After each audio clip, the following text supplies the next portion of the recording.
Across the UK, online and on DAB. A new kind of talk radio. We'll get you talking. Talk radio. Thank you, boys. Thank you. Talk radio. Let's have a slightly more laid-back show than the one we had last night. That was a little bit frantic, wasn't it? 0344 499 1000 is the telephone number. You can call in about anything you want. Late Nights with Iain Lee on Talk Radio. Late Night, Iain Lee on Talk Radio. We have ways of making you talk.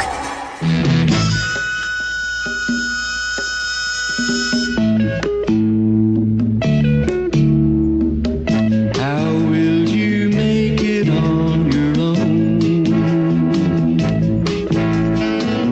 This world is awfully big. Girl, this time you're all alone. But it's time you started living. It's time you let someone else do some giving. Love is all around, no need to waste it. You can have it down, why don't you take it? You might just make it after all. You might just make it after all. I didn't watch the National Television Awards. I'm assuming that they would have dedicated at least half an hour to the death of Mary Tyler Moore. They must have done that, didn't they, guys? Big 30-minute tribute to Mary Tyler Moore. They must have done that, mustn't they, guys? Can I ask a question? Casualty. Casualty. One, did I hear that correctly? I wasn't properly listening to the news, if I'm completely honest with you.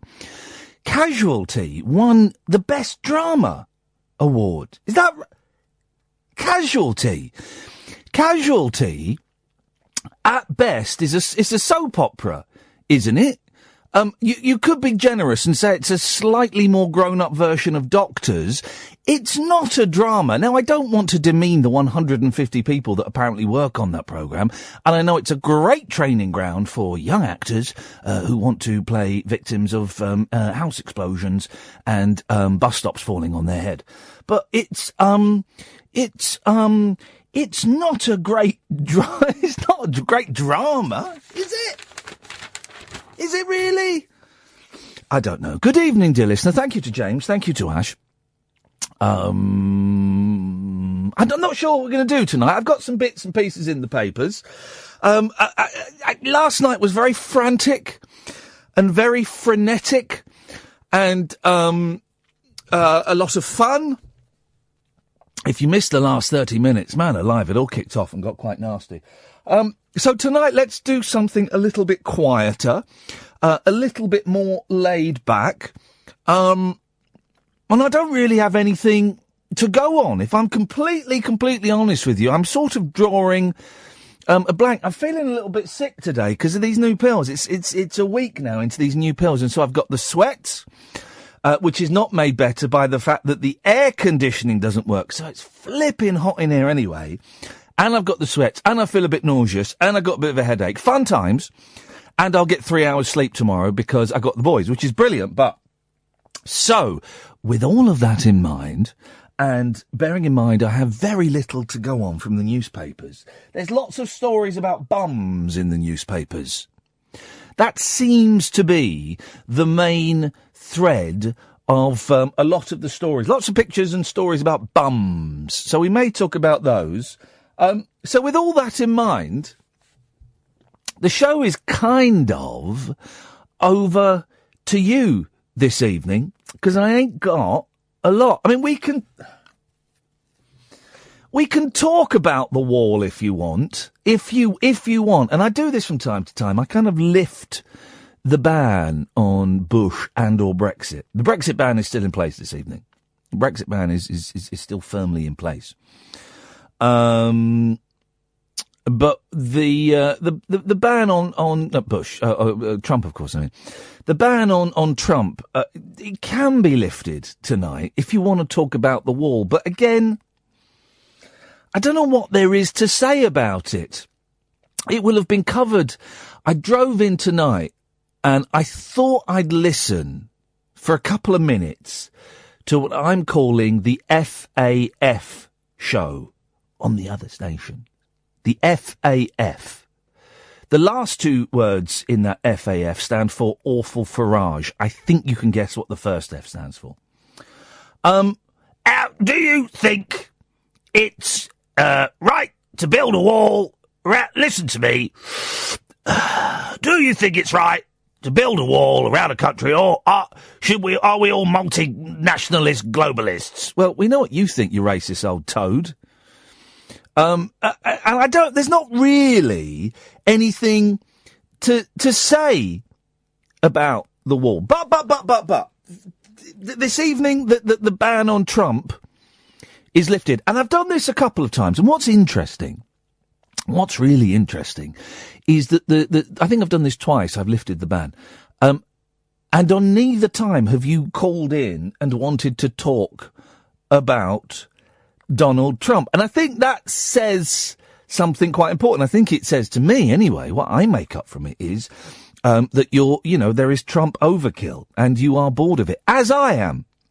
But I'm aware that it's quite a big... The wall's going to be 2,000 miles long. Is that actually possible? Can you really build a 2,000 mile long wall? Is that possible? To me, bearing in mind, when we had our front garden done once, we had a fence and a drunk man knocked it over, so we had a wall built in the front garden. And that cost about 1,600 quid. And that was just the tiny front wall in the front garden. So a massive wall, 2,000 miles long, that's going to stop those wily Mexicans climbing over or tunnelling under. Anyway, it's there if you want to talk about it. You can talk about the National Television Awards. From what little I saw, it was on a TV in the background. The usual suspects won. This morning one. Okay, yeah, brilliant. Strictly Come Dancing one. Okay, yeah, brilliant. I'm guessing Caddick won some awards. Is that true? Did they win some awards? Probably, I would imagine. So, and as we know, Casualty won the Best Drama Award. Yeah. You can call in and talk about that stuff. But, and I'm stalling because we've only got Caddick lined up. And I'm all, Alan, I'm going to come to you, I promise. But if you want to be the first caller, 0344 499 1000. Maybe you're all dialed out. We had about 40 phone calls last night. Imagine. There are some shows, I'm not talking about on this station necessarily, but there are some shows where they don't get any calls at all, like phone-in shows. And, like phone-in shows done in people's bedrooms and stuff like that. They don't get any calls at all. We had 40 calls last night. We couldn't call everyone back. Some of the calls were the same people, but we had about 32 phone calls from people. Isn't that incredible? So tonight's show might seem like a little bit of a damp squib after the fun and... No, we can't talk about that. Someone sent me, and we can't talk about that because he might sue us. So what I'm trying to say is I ain't got nothing, and I know we're getting new listeners all the time. So let me explain. If you've tuned in and you're waiting for the question, you're waiting for something, a hook to hang your hat on. We don't really have that here.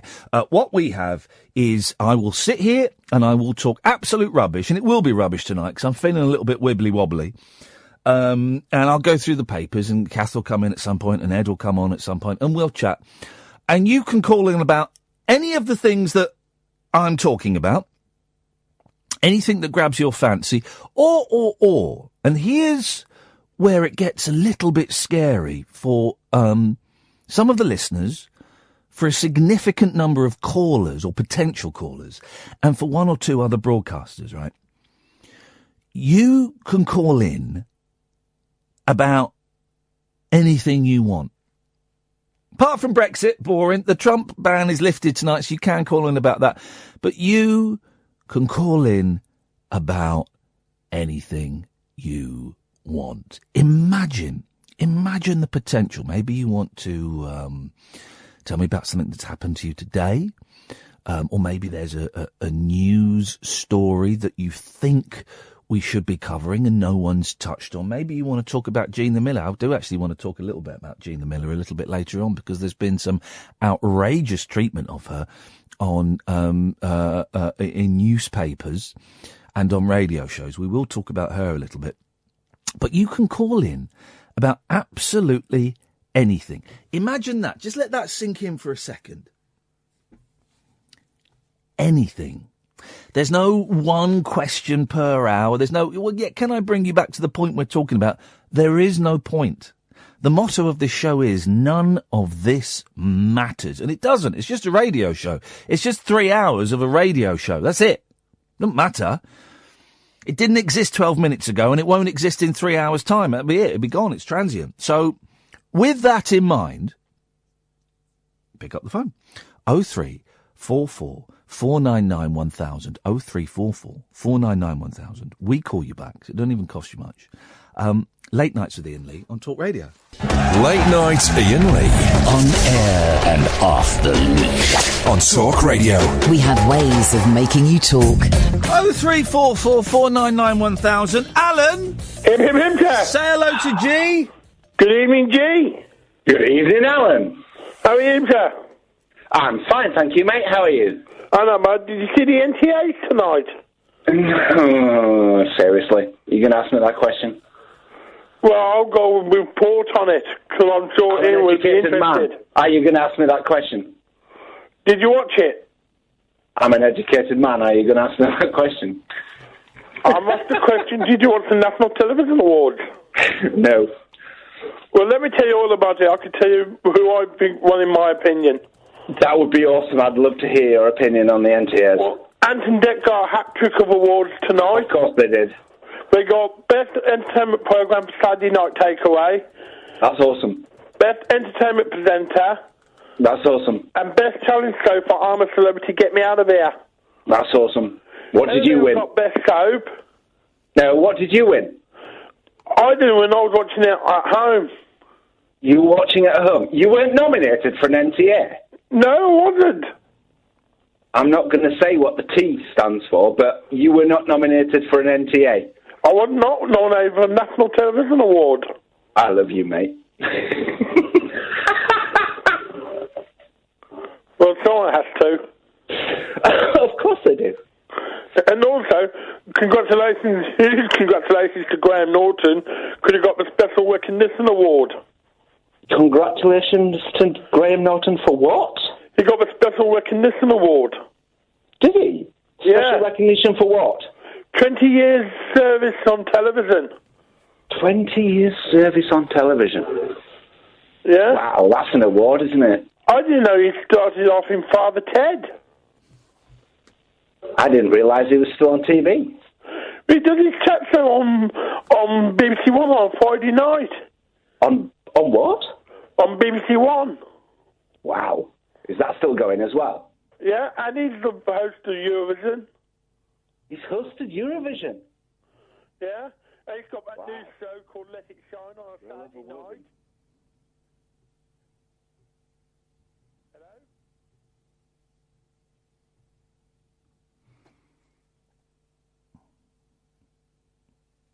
Hello? 0344 499 1000. 20 years. Hang on, it's my 20th year next year. Do I get 20 years service? You know he gets paid for that work, yeah? His service, he gets paid. He's a millionaire as a direct result of that.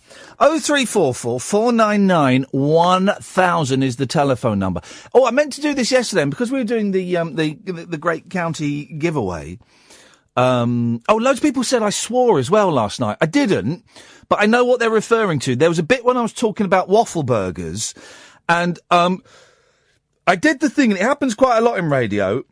I started saying one word, and then I stopped it after the first syllable. Then I started saying a second word and stopped it after the first syllable, and it sounded like the F word. And as it happened, I thought, oh, that sounded like the F word. I could dump it, but I know that I didn't deliberately say the F word, so I don't need to, because it was kind of two half I being shoved together. But I had loads of people getting in touch saying, you know, you said that you dropped the F-bomb last night. I didn't, but it would have sounded like it. And if it sounds like it, then I suppose I did in some ways, but it wasn't. And I was aware as it happened. The worst one, and I'm really surprised this didn't happen. It used to happen lots at the other place, is when I was reading a script, as I would do at the other place, you would see either the word country or county coming up. And there have been occasions when I thought it was the word country, but it was actually the word county. And so I would say the first syllable, are you with me, of country, but I'd stammer it.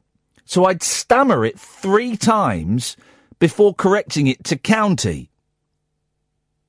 Yeah, did that quite a lot. That's a common one. I remember I did that quite a lot, and I used to work with a young lady called Kelly Betts. And she was in hysterics. I remember the first time I did it was when I was filling in. And she was in absolute hysterics. She went, mate, you just said the C word 3 times. I said, no, yeah, I know, but I was stumbling over county and country. Been really careful now, because I don't want to do it now. But yeah, honestly, that happens a lot. That's a big one. What are we I've got no idea where we're going with this tonight. 0344 499 1000 is the telephone number. And that's if we can make it for 3 hours, because, man, I think I'm going to pass out due to the heat in here. Sweet Lord. Are there any fans in this building? Because, honestly, this is unbelievable. Richard!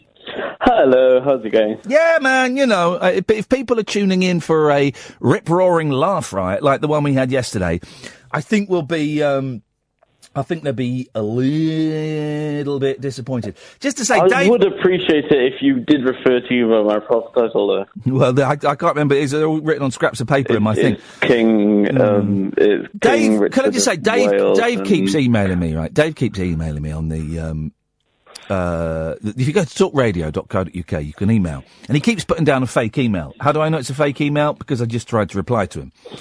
And he says, I love Donald Trump, but what makes me... fan. I don't think this plug socket doesn't work. Try that.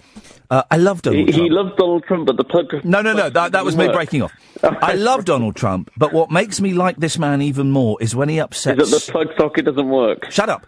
Is when he upsets snowflake libtards like you, Iain Lee. Ha ha ha. Ooh, hoo, yee, dee, ha.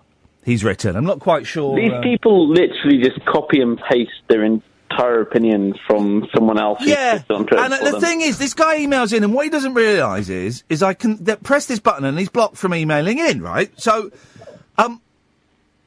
call up. It's a phone-in show. I had loads of people today, right, tweeting me, like, really stupid... One guy was having a go at me because I used the word retard the other day. Apparently I said it 6 times. Remember someone phoned in to complain about Angelos? It was in context, though, isn't it? Well, I don't remember saying it that much, but the guy claims to have listened to it 3 times, and, okay, but yes, I probably shouldn't have used it, but... He sent me a really, kind of snidey tweet, which is fine. And I didn't really know how to respond to it. It's his prerogative to be offended, of course. But, I mean, I've not listened back to it, and I won't listen back to it. But, maybe I should have. I said it, right? In that kind of situation, I always feel like if someone calls me up on using language I shouldn't have used, which I openly admit that I do sometimes, completely accidentally, just. If someone calls me up on it and they go, you shouldn't have said that, then I'm quite willing to go, no, maybe I shouldn't have done that, and take the L and just be, okay, yeah, I'll try and steal that in future.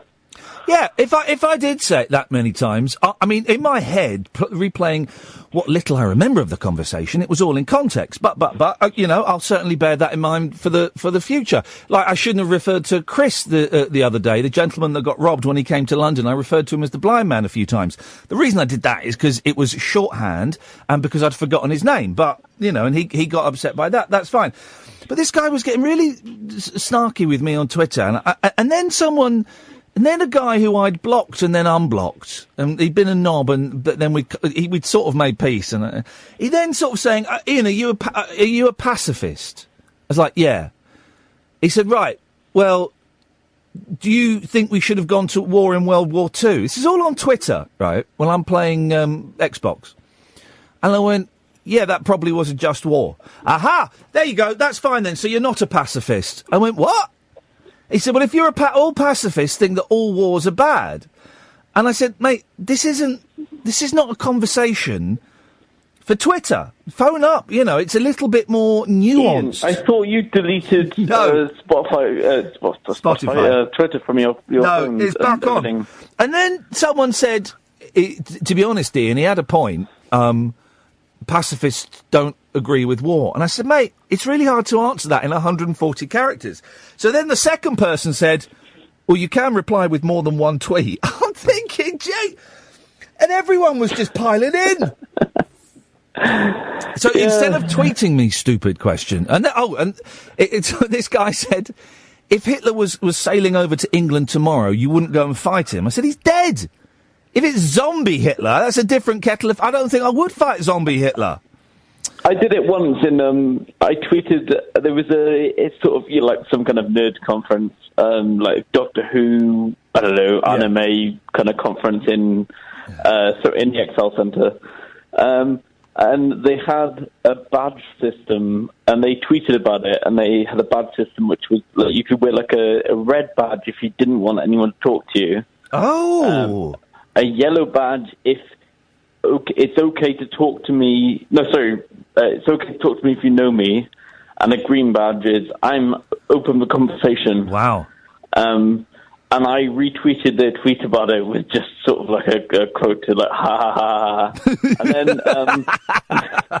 And then I went into, I was actually going to see Limmy's book reading. Yeah. So I went into the theatre of Leicester Theatre, and there's no phone signal, and also was polite and turned my phone on silent. Well, polite would have been turning your phone off. That would have been polite. Maybe I turned my phone off. Yeah, all right. In this different version of the story, I turned my phone off. Yes. Yes. And then after I came out, like about 3 hours later, I turned my phone back on. Yeah. And my phone just started vibrating constantly. Uh-oh. And I had all these abusive tweets from so many people. Yeah. And it was basically all of the UK's young journalists shouting at me because I didn't understand that it was meant to be for people with autism. But I just had this, like, world of abuse, like, just unleashed on me, and I was like, I've been in a theatre for the last 3 hours. Rightly so, Richard. You deserved that flaming. I do. Actually, I've got a bit of abuse tonight, actually. You got abuse tonight? Yeah, you're aware of the Facebook group, the Talk Radio Listeners Group. Oh, yeah, I'm aware of those guys. You got abuse on there? I've just been banned from it. What did you do to get banned from those guys? They're the nicest guys online. Yeah, but the guy who runs it, so there was you're aware that because you're so popular, Ian, you have to be limited to a thread a night. Yes, correct. And then I think Katia and someone were having a conversation in last night's thread. Oh, and the guy who runs it sort of like just closed off last night's thread. Yeah. And there wasn't a thread for tonight. And I just posted it, and I was like, yeah, I get that you don't want to fill up with people just saying hip, hip, hip. But they were having a conversation. There's no reason to do that. Yes. And they kicked you out. And in response to that... he sent me a message saying, this is not a democracy. Well,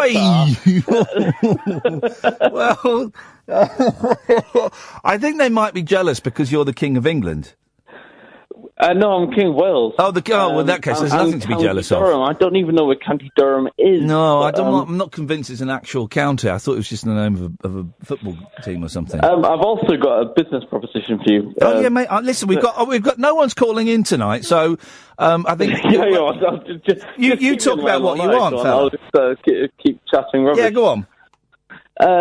Right, so this morning... But just to stress, right, can I get stressed? Hang on a second. If zombie Hitler was trying to invade this country, I would fight him. I want to stress that. If zombie Hitler was trying to invade this country, I would fight him, despite... Well, then you're not pacifist. Well, but it's nuanced. It's not black and white. It's shades of grey. Well, then don't claim you're a pacifist if you would fight Zombie Hitler, because I would invite Zombie Hitler down for a cup of tea. Would you go back in time and kill baby Hitler? Yeah, but mainly because I hate babies, regardless. Well, you can't. Well, okay, well, would you go? Here's the one then. Would you go back in time and kill baby Trump? No, I'm glad he's the change we've been waiting for. Here's the thing, right? Imagine. That's a joke, by the way. Imagine if Donald Trump was actually excellent, and imagine if this wall worked, right? And imagine if stopping Muslims going into America made the world a more peaceful place, right? And imagine if it all works. Maybe he's right, Richard, and we're wrong. Well, one of the things he came out with and said after he got elected, which is like the most liberal thing that any US president has ever said. Just to clarify again, I am not a Donald Trump supporter, but was that he was asked about which bathrooms that transgender people should use. Yeah. And he said they should use whichever bathroom they feel most comfortable using. Oh. And I was like, well, that's incredibly liberal. That's very liberal, isn't it? Yeah. That's quite open-minded. Yeah. We've got someone from County Durham calling in. Oh, well, I'm already, on, so... Well... You can't claim it. Oh, hang on a second. Right, hang on. Right. Lee? Yes. Now, are you... Oh, you're not Lee that runs the Facebook page, are you? No. Why did you ban Richard from the Facebook page? I didn't. But you're not Lee that runs the Facebook page? No. So why did you ban him then? I don't know why he got banned. I read the Facebook page, but are you the Lee? Just listen. Are you the Lee that runs the Facebook page? Yes or no? No. So why did you ban him? I didn't. Do you run it or not? No. Right. Simple question. Then why'd you ban him? It's just very complicated. I'm getting nowhere with it. It sounds like he protests too much. Yeah. I'm going. Hang on a second. Lane. Okay. Lane? Hello. Yeah. County Durham definitely does exist. Well, can you prove it? Well, I'm calling you from County Durham. That means nothing. I'm the Duke of County Durham, pal. Do you know what? I will tell you that Sorry, shit. I'm not having any of that. You don't. No. You need to know. You need to know a thing or two about Durham. Okay. If not for Durham, you'd be Scottish. Sorry. Yeah. How does that work? Well, the king at the time of whatever, when hang on, what was his name? I could be really accurate and find his name, but I forgot his name. Okay, well, when we're getting our facts from you, yes. He stuck a massive army in Durham. Yes. And it's called the land of the Prince Bishops. Right. He made the bishops the princes. Okay, gosh. Had their own army, and they stopped Scotland. Yeah. I would quite like to be You're confusing Durham and County Durham. I'm the Duke of County Durham. Is the county that surrounds Durham. I'm a pit yacker. No. County Durham is in Northern Ireland, pal. That's County Down. Oh. I don't even know where I'm the Duke of. See? So what sort of, leader are you? I don't even know what you're leading. Well, if you want to challenge me, pal, you have to phone up. No, the counties and the kingships and all that, they're set in stone now. That can only be changed. I'm not having that at all. No, that can only change next year on the same day when we have round 2 of the annual count-off. All I'll say is he needs to watch his back for a year. Wow. That's an actual threat of an actual threat of death, and that laugh would imply from a lunatic. His pretend over the phone back, obviously, because I don't know where he lives. Any day, pal. You wouldn't come to London because you'd be confused by the metal horses that we have that run underground. I love London. Right, now love London. Right, okay. Lane. Yes. That's not a real name, is it? Yes. Well, it's not. It's a street. It's also a name. It's my mum's fault. You might like the story. Well, I hope it's better than the last one. Well. Oh. Do you remember, what's it called? Superman, the new Adventures of Superman that was on in the 90s? I do, actually, yeah. Roger Daltrey was in it as a goblin. Yes. Do you remember that? Yes. Well, do you know his boss? Clark Kent's boss? The guy who ran the newspaper. Yes. And he always said, like, oh, buy Elvis this and buy Elvis that and all that stuff. Yes. You know, like, Yes. Are you telling me you're named after Lois Lane? No, I'm named after him. His real name is Lane Smith. What, the actor's name? Yes. That's nuts. My mum saw his name go up on the screen when I was about to pop. And she was off her face on medication. Me dad was having none of it, but she went away. Is your middle name normal? Thomas. Yeah, Thomas. Me dad's. Do you ever swap it round? No. Okay. I did when I was a kid. I used to just get called Huey when I was a kid for Hewitt. That's my second name. Okay. Huey. Well, that's a great call, There Lane. you go. And you've put Richard in his place.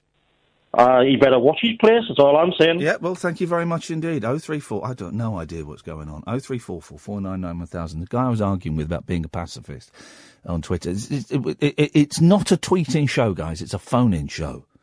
So I'm not going to respond to any tweets this evening, all right, guys? It's a phone-in show.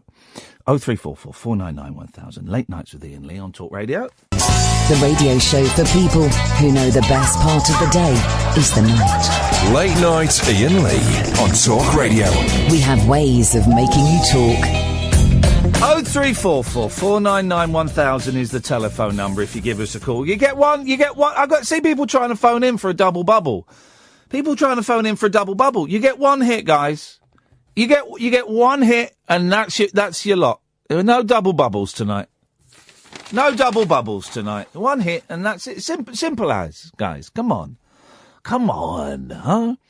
0344 499 1000. Some of you will love tonight's show. Some of you will hate it. Why? I guess because we're just going to sit here and see what comes out of our dribbling mouths.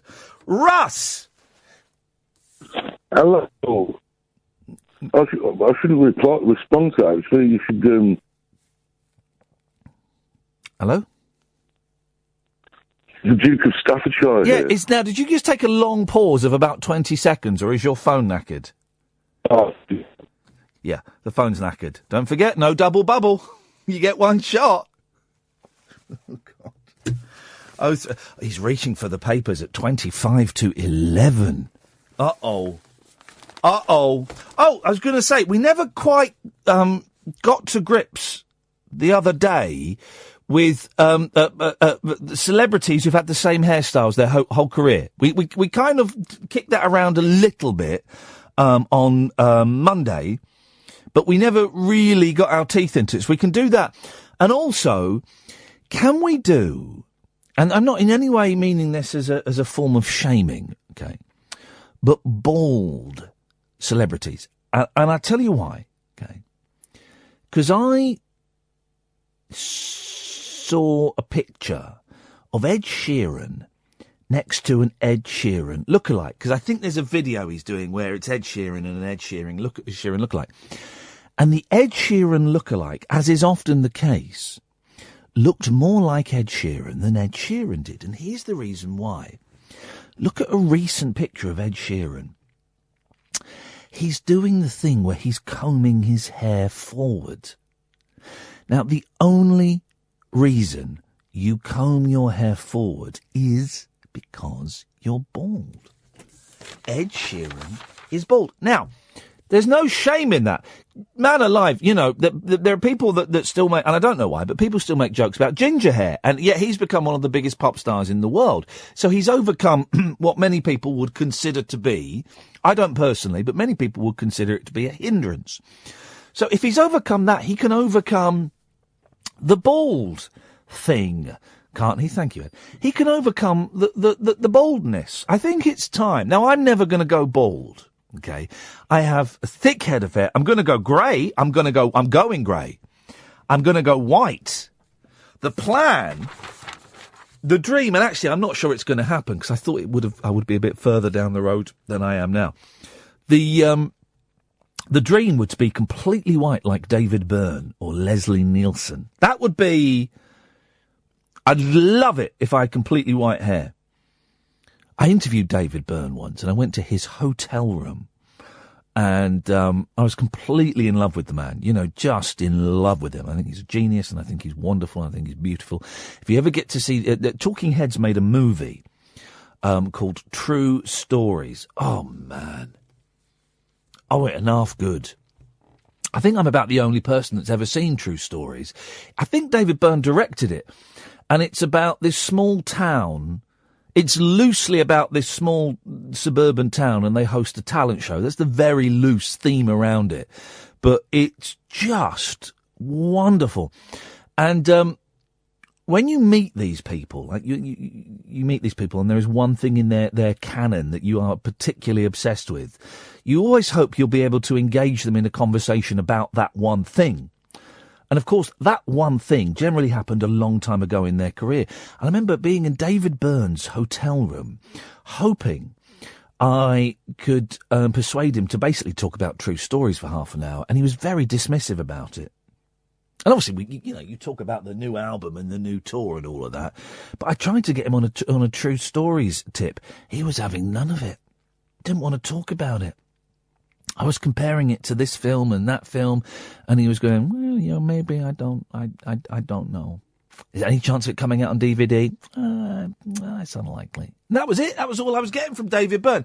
But do you know what? I didn't care, because I was madly in love with him. But I could not stop looking at his white hair. Nick Lowe, another one with just pure snowy white hair, and it looks fantastic. I'm kind of tempted to just dye it white. Maybe that's the way forward. 0344 499 1000. Late nights with Iain Lee on Talk Radio. Late night, Iain Lee on Talk Radio. We'll get you talking. 0344 499 1000 is the phone number. John. Hello, Iain. How are you? I'm all right, John. I'm all right. Good stuff. I just wondered if you heard any of James's show earlier. No, I was listening to another station. He had Chavy Vicky on. Oh, blimey, did he? Yeah, Vicky from Croydon. She rang up. Haven't heard from her for years. I was listening to Clive Bull.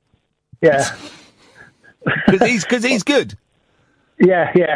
I can understand not listening to James, but, Chavy Vicky. Yeah, well, there you go. Yeah. These things happen. I asked him to ask her if she was going to start ringing you again, but he never got back.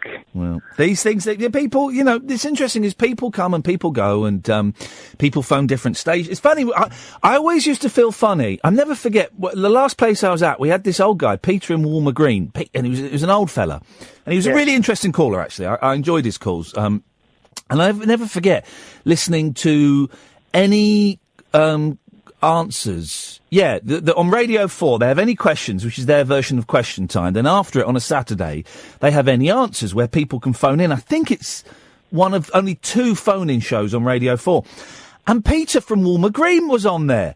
And I felt a little bit slighted, John. I felt like, of course, all of my callers and listeners are allowed to see other radio shows and other radio hosts. But I heard him on there, and I felt, oh, that's my Peter. He's cheating on me. But it happens, it happens. Yes, Buster, yes. She sounds well anyway. Well, there you go. James doesn't know, does he? James sounds very old. I know, yes. Very ill. I wonder how much longer it will. It's telling that he can only do 4 nights a week. Hold on 1 second. Sorry, Ian. Sorry? What? I'm on the phone. Hello, sorry. Who are you talking to there? Just somebody in the house with me. That's a bit vague, John. Who's in the house with you? I was my sister's here, my mum's here. Oh, well, okay. Sorry about that. Well, don't let me keep you from your sister and your mum. Star. Hello. Hello, Star. Right, I've been asked to give you a ring. Uh-oh. Because my hubby rang up. No, I'm not having double bubble. It's not a double bubble, though. I didn't ring up yet, so... Yeah, well, but... Double bubble. Blimey, Struth. But yeah, basically, he wants to ask you a serious question. Right, well, he'll have to do it tomorrow, won't he? Well, no, because I'm going to ask it for him. Okie dokie.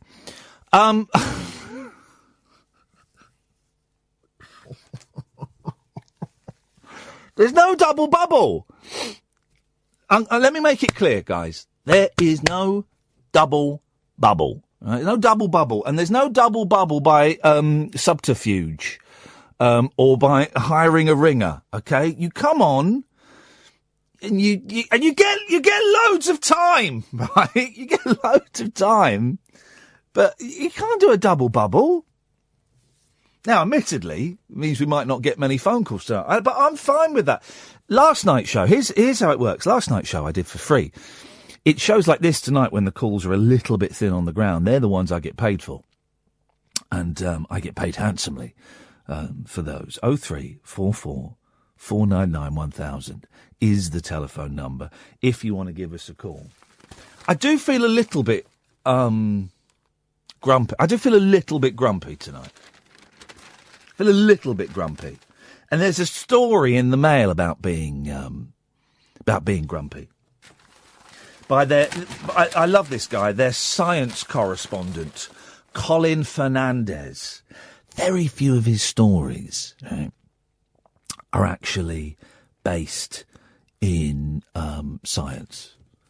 Very few of them are based in science. And also, I don't believe this story. I think this one is complete and utter bullshit. If I'm completely honest with you, I don't buy into this at all. It will shock Victor Meldrew. Here's the thing. I've never seen an episode of One Foot in the Grave. I've seen bits of episodes. Of course, I've seen the bit where he picks up the dog and thinks it's a telephone. Seen that bit. But I don't think I've ever seen... I certainly don't think I've ever seen a full episode. It was one of those BBC sitcoms. There's a lot of BBC sitcoms in the 80s and 90s that were very popular, but weren't very good. Do you remember the Brittas Empire with Colin Barry? There was a period when... Is it Colin Barry? Is that his name? There was a period when he was on everything. He had the Brittas Empire. He had Red Dwarf. He had another sitcom, didn't he? What was that? 0344 499 1000. What was the other sitcom he had? Yeah, and the Brittas Empire, it was massive. It would regularly get like 15 million viewers. And I saw a few of those because it was so bad. It was so wooden in terms of, like, you had him playing like the nerd. You had sort of the sexy woman. You had there was a gay one. I think there might have been a black one. You know, they have all these characters, you know. And it was so wooden. And it was so awful that I was fascinated by the Brittas Empire. Gordon Kay passed away the other day. Now, Gordon Kay, I was reading a little bit about Gordon Kay, and he died 75, dementia, I believe, in a care home, and the papers paint a very lonely picture. I don't know how true that is. You never know quite how true that is. But certainly it's a very sad way. Sad way to go. So I don't want to speak ill of Gordon Kay or anything like that. Saying that, I am surprised that lots of people are now nodding to Hello, Hello as though it were some great comedy. Because it was pony, wasn't it? With the great, you know, and I don't want to be rude specifically about Gordon Kay, and I don't want to offend his family or anything like that. It was not a very good show. It was like Brittas. It was one of those wooden shows with the stereotypical characters. I liked Helga, the sexy Nazi. I liked that. But they had the gay one, the gay Nazi. I don't think they had the black one, but they had the sexy one, Vicky Michelle. And, you know, and it was a very strange time for comedy, the 80s and the 90s on British television. 0344 499 1000. Steve! Evening. Evening, Steve. It's Chris Barry. Yes. It's not Colin Barry. Oh, Chris Barry. Thank you. Yes, I thought it felt wrong tripping off my tongue. There was a character called Colin in the Brittas Empire. Okay, that's where the confusion are you a Brittas expert? Oh, no, you were after the other comedy he was in. Yeah. It was A Prince Among Men. Oh, what was that?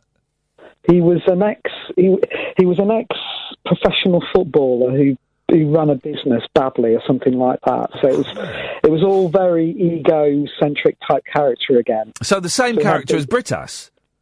More or less, but a bit higher up in ego and social standing and that sort of stuff. I don't remember that one. Was it big? No. He was also in a sketch show. There was a sketch show that broke him, and I can't think what it's called, but I remember one sketch, right? It was him and I don't know who else pretending to be the Beatles, right? And they'd sacked Pete Best. I remember this sketch really well. They sacked Pete Best and they had a new drummer. And the drummer was called Richard Starkey. And they're saying, well, you can't use the name Richard, We're going to have to come up with a different name for you, And so they all tossing around these different names. The gag is obviously it's Ringo, right? And then they said a name, and then one of them went, you're in. And they went, yeah, that's a great name. Let's call him Urine.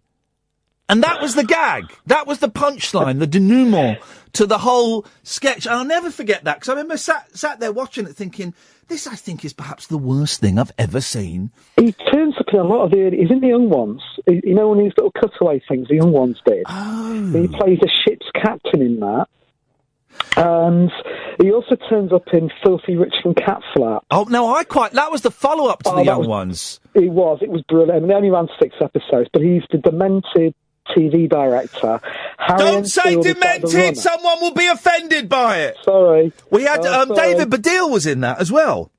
Yes, Stephen Fry and Hugh Laurie. And there was also that famous comedian, I can't remember his name, but he was the one he drowned a few years ago. Malcolm Hardy. That's the one. There we go, Malcolm Pretty sure Hardy. it's him.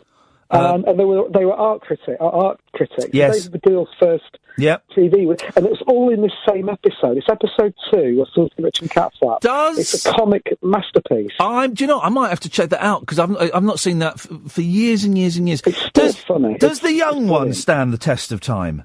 Yes. Do you think? Again, I've not checked that out for a while, but I remember, when did that come out? 82, 83? 80, I think it was 82, and it was like 40 Towers. The next series was sort of 85. There was a big gap between the two series. I went and saw the Young Ones live when I was about 11 years old. It was the filthy. Yeah, I remember my mum buying tickets at the Fulcrum in Slough, and she said, "Can we take kids?" And I went, "Oh yeah, sure, it'll be fine." And we got there, and it was the filthiest, sweariest thing I've ever seen. And my mum thought, "Ah, well, we're here now. We might as well stay for it." And it was brilliant. Just before I go, do you know what's crazy? Adrian Edmondson just turned 60 this week. Yeah. Chris Ryan, who was Mike in the Young Ones, and also Dave Hedgehog in Bottom. Yeah. 67. Hey, flipping it, man. They're not getting any younger, are they? I know. Cheers, Ian. Steve. Thank you very much. Jerry. Hello, Jerry. Gordon Britt. I got the box set. Oh, why have you got that for, mate? Someone bought it me. Oh, take it to a charity shop. Definitely accept it. No, probably not. Probably not. Bold of each celebrities. Your Brenner. Yeah, we'll have Brenner. My favourite. Say that again. Telly Savalas. Yeah. Do you remember when Kojak released a record, didn't he, Telly Savalas? There's a bit of a Birmingham as well, I remember, the boring. He did. He made a film about why everyone should go to Birmingham. Yeah, because Russell was just beyond there. Yeah, it's funny. And Cliff Richard made a film about burgers in Birmingham. Did he? Yeah, like a movie in about 1974. I do love his rollerblading. That's my favourite video for sound. Yeah. There's been lots of stories now that Cliff Richard is innocent of the horrendous crimes he was accused of, and good luck to him and all his fans. The papers are running lots of stories about him being guilty of committing fashion crimes. Ian, half wearing some terrible clobber these days. Biggins still alive. Chris Biggins. Yeah, he was on James Whale the other week. Was he? Yeah. Why would you think Chris Biggins was dead? He was in Big Brother recently and got booted out for having a go about bisexuals, I think. Can't believe Jay Rollins got an achievement award. Says his television or what it was. Who did? Graham Norton. Oh, yeah, for service to television. He gets paid for it. He did make his debut in Father Ted. in the caravan, dancing in the caravan, and tipped over. Yeah, I remember him in Father Ted, because I sort of I didn't know him, but I'd met him a few times on the stand-up circuit. So I was kind of, was perhaps a little bit more aware, because he was a brilliant stand-up when 20, 25 years ago, he was a brilliant stand-up. Do you think? Yeah, I think he was great. I saw him in clubs doing 20-minute sets and stuff, and he was cracking. What got you into stand-up? I couldn't get any acting work, and it seemed like a handy way of getting what we call stage time. So you could get like 3 or 4 gigs a week, easy, and it felt like I was doing something, but I hated it, and I was never very good at it. What did you ever hear from Matt Ford? Oh, do you know what? I texted Matt Ford yesterday, and he's not got back to me. I'm going to try and get him on the show. He's a celebrity now. Yeah, he's a big... Exactly, Jerry. I've got to move on. He's a big star now. He's got his new series starting again in March on Dave. Yes, and I texted Matt Ford, and he's not got back to me. William, stay there. We'll come to you after the news at 11. It's a slightly more laid-back show than we had yesterday, and sometimes it's what you've got to do, isn't it? If you want to give us a call, 0344 499 1000 is the telephone number. Late Nights with Iain Lee on Talk Radio. Talk Radio. 0344 499 1000. We're having a slightly more subdued show this evening, and you're more than welcome to take part. William, and then Jay, and then it could be you, dear listener. You're listening to Late Nights with Iain Lee on Talk Radio. Late Night, Iain Lee on Talk Radio. We have ways of making you talk. Well, I'm not the kind to kiss and tell, but I've been seen with Farrah. I've never been with anything less than a 9. So fine, I've been on fire with Sally Field, gone past with a girl named Bo, but somehow they just don't end up as mine. It's a death-defying life I lead. I take my chances. I die for living in the movies and TV. But the hardest thing I ever do is watch my leading ladies kiss some other guy while I'm bandaging my knee. I might fall from a tall building, I might roll a brand new car, 'cause I'm the unknown stuntman that made Redford such a star.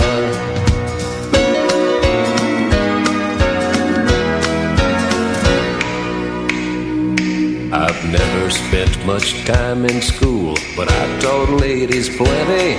It's true, I hire my body out for pay. Hey, hey, I've gotten burned over Cheryl Teague's, blown up for Raquel Welch. But when I wind up in the hay, it's only hay. Hey, hey, I might jump an open drawbridge or Tarzan from a vine, 'cause I'm the unknown stuntman that makes Eastwood look so fine.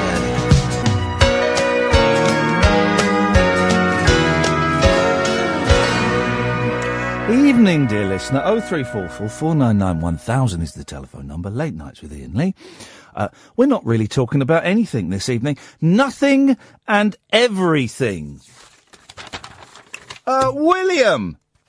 Ian, how's things? You know. I know. See, just following your Chris Barry discussion there, yes. I don't know if anybody's interested, if anybody knows, but he does the pretty enthusiastic narrative on a programme called Car Crash TV. I think it comes on ITV4 as well. I've noticed that. Well, those TV voiceover gigs, they're great jobs to get. I've heard you've had a couple. I do a few of them. It's weird. It's really weird doing a voiceover for an hour-long show, which is about 50 minutes in real time. It's weird. It takes 2 hours to do, right? And there are moments, and you're reading the script. You sat there with a big, in a tiny room without air conditioning, so it's hot. You're reading the scripts, and you've got the screen in front of you and a little red light, and they flash the red light when you've got to start speaking for each line. And then, so it's quite straightforward. But every now and then, William, you'll get really self-conscious, and so there'll be a sentence that pops up that I just can't say. And it's a really simple sentence, not even a tongue twister, but I'll suddenly become really self-aware, and it will take 6, 7, 8 times to get this sentence right. and I'll go, can we come back and do this at the end? And they go, yeah, all right. And then everything else is fine after that. It's just that one sentence you kind of get. You get the fear, William. You get the fear about it. Staring at you. Yeah, exactly. And I tell you what's worse, and I don't do them so often now. I do them from time to time. Is adverts because with TV they've hired me because they know what I sound like and they want me to do that voice, and I can do that. I can be that more excitable me. It's easy. But with adverts, they've got a specific thing in mind, and so you'll be in this booth and you can see them through sheets of glass, and they click a button and say, all right, Ian, if you just give it a go, let's see what we've got. And then you'll do it, and then there'll be about 5 other people in the sound booth, and they'll turn the microphone off when you've done it, and they'll just stand there going, and you're trying to work out what they're saying, and of course you can't, and you get very paranoid that they're going, well, this guy's rubbish. I thought we were getting Richard Bacon. Who's this idiot? The thing is, you probably want to rewrite half the advert because the stuff they've written is rubbish. Oh, no. Do you know what? I gave up on that a long time ago. I am very, very happy to read... I used to be like that, but I am very happy to read the words that are written in front of me. There's no point in even... Because I know that it will have been through about 6 different committees, and that the people who have written it will have shown it to their bosses, and then their bosses would have shown it to the client, and the client would have sent it back and put red marks through it, and blah, blah, blah. I don't want to get involved in any of that rubbish. They can do what they want. Well, listen, I've got a showbiz exclusive for you. Yeah, here we go. This is what it's all about. Yes! I have it on good authority that Jon Bon Jovi in reality has a Terry Nutkins haircut. Oh! Hey! This is... How the hell do you know this, William? I don't know if I can reveal my sources, but somebody assisted him at some point, shall we say. Assisted him in affixing the piece, or assisted him sexually? Maybe both, I don't know. Wow! Hang on a minute. I'm trying to Google a recent picture to see if I can see the join. Yeah, that actually makes that makes a lot of sense. Sorry to break it to you, ladies. Yeah, look at that. Mm-hmm. Oh, man alive. Well, good. Well, here's the thing. There are loads of... I like older bands, right? And from the 60s and 70s. And there's always a period in those bands' histories, from about 1978, when one member starts wearing a hat. We know what's under the hat, guys. It's no hair. Mike Love, we know why you're wearing a baseball cap, man. It doesn't... And we don't care that there's no hair. We don't.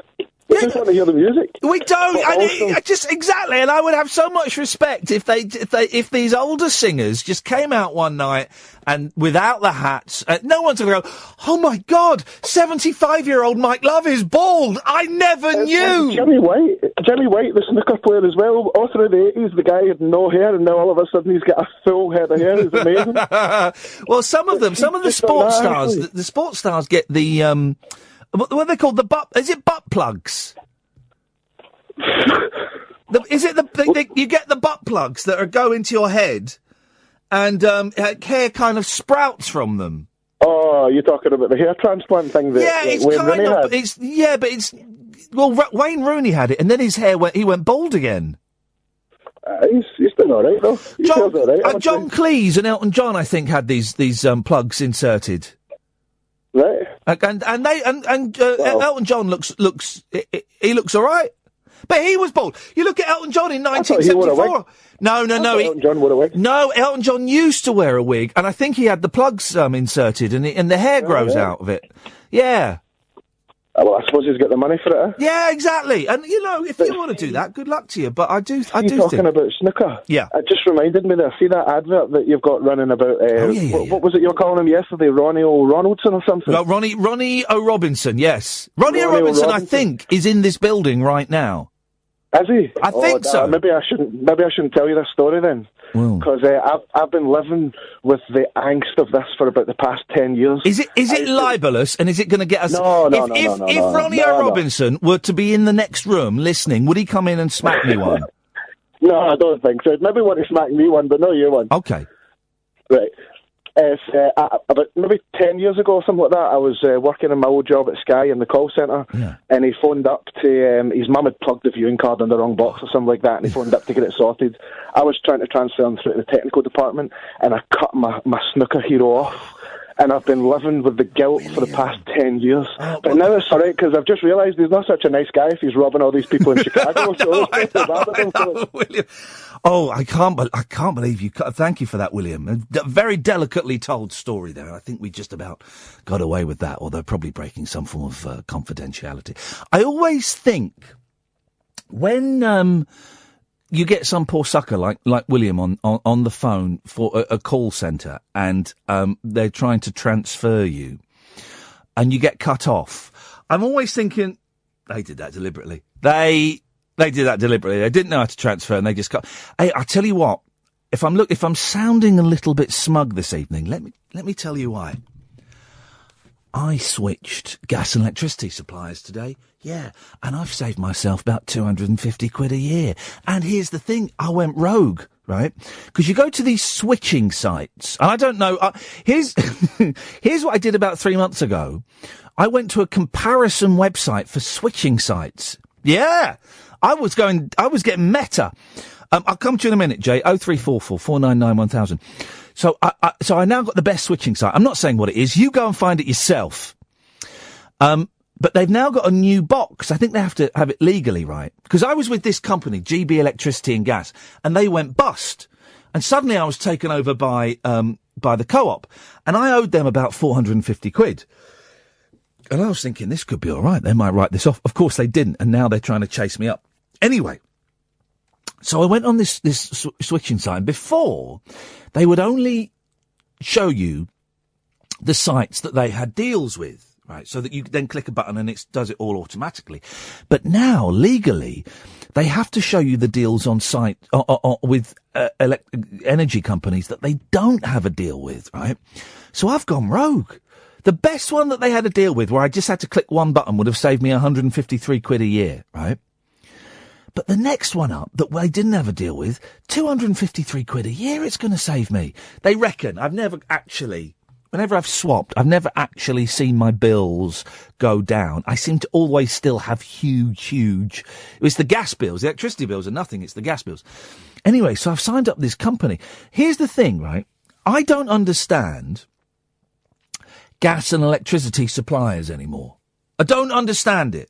Because, I know British Gas, and I know EDF, and I know the EDL, and Southern Electric, and a couple of, but this is a company I've never heard of, right? And I Googled it. They were only set up last year. Why is someone setting up energy companies now? Aren't there enough energy companies out there? Why are they setting up new ones now? Anyway, Bishy Bashy Boshy signed up with that. That's a few quid saved, huh? And it makes you feel smug. Because I did phone up the co-op today to ask them for something, and they said, I'm terribly sorry, sir, our computer's down. I said, when will it be up? I don't know. How long's it been down for? A week. I thought, right, I'm changing. That is unacceptable. Having your computer down for a week, I don't think I want my energy supplied by people who have their computers down for a week. So I'm changing. Up yours, dear laws. 0344 499 1000, Late Nights with Iain Lee on Talk Radio. The wild man of late night radio is back. Iain Lee on Talk Radio. We have ways of making you talk. Anyway, talking about Gordon Kay, I just see on my screen in front of me that Vicky Michelle is on with Paul Ross tomorrow. So that'll be nice. And you just did the Vicky Michelle cheeky face there, Catherine. So she's on tomorrow around 8:30 with Paul Ross. So that, I say it would be worth a listen. No, I will be awake then. I might have gone back to sleep. So the boys will probably come in and get me about 6:30, take them to school. Yeah, I'll be back asleep by then. Sorry, Paul. Sorry, Vicky. I will miss that, but I'm sure it's going to be a lot of fun. Jay. Hip, Ian. Good evening. And as you said, it was yesterday. Well, why has it been retweeted today? Oh well, I'm sure it was a lot of fun. Jay, hip. Hi mate, how are you? I'm all right, thank you, Jay. What you got for us? Well, I don't know. I was just listening to you, and I thought maybe I could call in with either a Chris Barry fact, or I've got a weird obsession with bald celebrities, so I could talk about that. Give us the. Well, listen, we got room for both of those. I'm sure the next caller will won't mind. Chris Barry fact is very quick. Yeah. He used to do spitting image impressions, I believe. Him and Steve Coogan. And also he was the voice on the Frankie Goes to Hollywood records, where they used to have. Didn't he do wasn't he doing Ronald Reagan on it? Yes, that's one of the ones he did. But I think he did a couple more as well.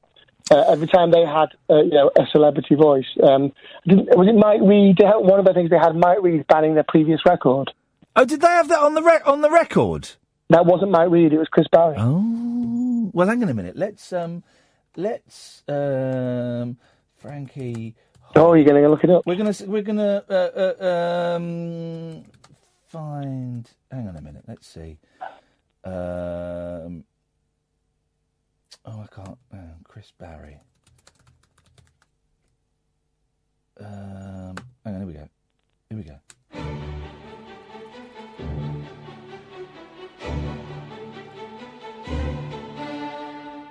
Orgasm has become the most mystified state of feeling. No one can be quite sure if they have it or not. That's him doing Prince Charles talking about orgasms. I wasn't expecting that. I wasn't expecting that. Very. I think we can still go to the Tower for that. Yeah, absolutely. Yeah. What's your policy on discussing adverts that have just been on your radio show? We're not allowed to. We're not allowed to. Oh, okay. And they feed my children, so may God bless all of them. They're all excellent. They're all excellent. Good. I thought that might be the case. Yeah. Okay, bald celebrities then, I guess. Yeah, go on. What, you're obsessed by them? Well, I'm not obsessed by them, but the ones that are less bald than they used to be. Okay, go on. Have you seen Mel Gibson recently? Do you know, I've not. Has anyone seen Mel Gibson recently? Well, he's nominated for things now, but he's now very, very hairy everywhere. But I know during Payback around 2000, he was going bald. He was, yeah, he is very hairy.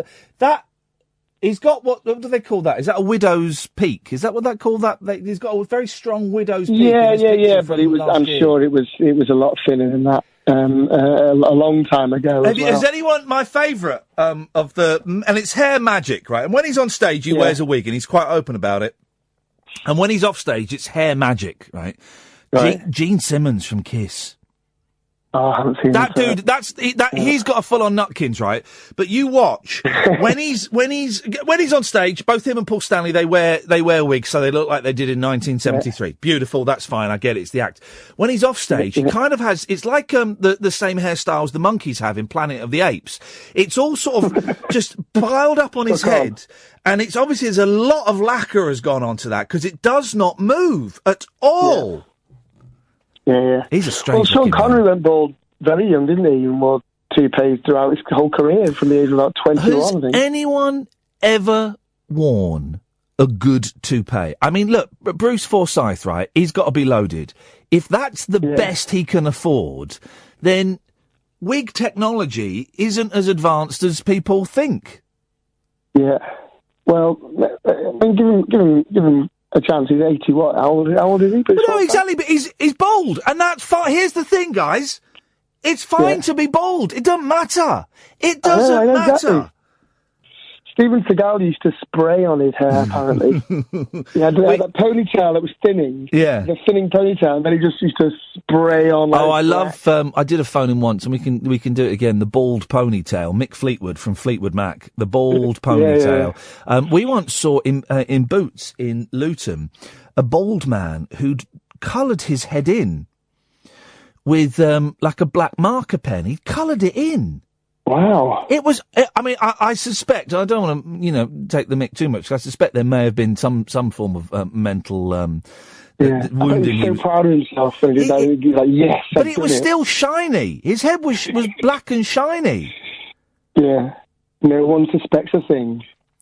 That's what you thought. Yeah, well, that's it. And you do, again, I saw a fella wearing a wig, but he was wearing it upside down.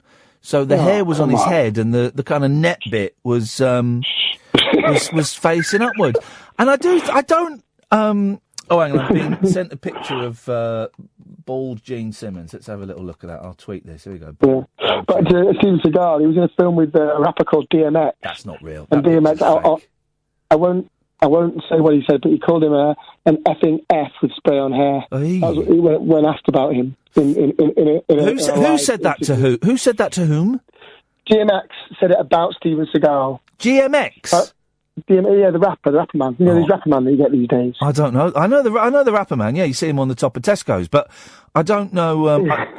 Did we just do a Stuart Lee routine? I think we got close to one. Yeah. I don't know. I don't know Mr. DMX. He's a very good rapper. He was in a film called, I think, Bulletproof or something equally ridiculous.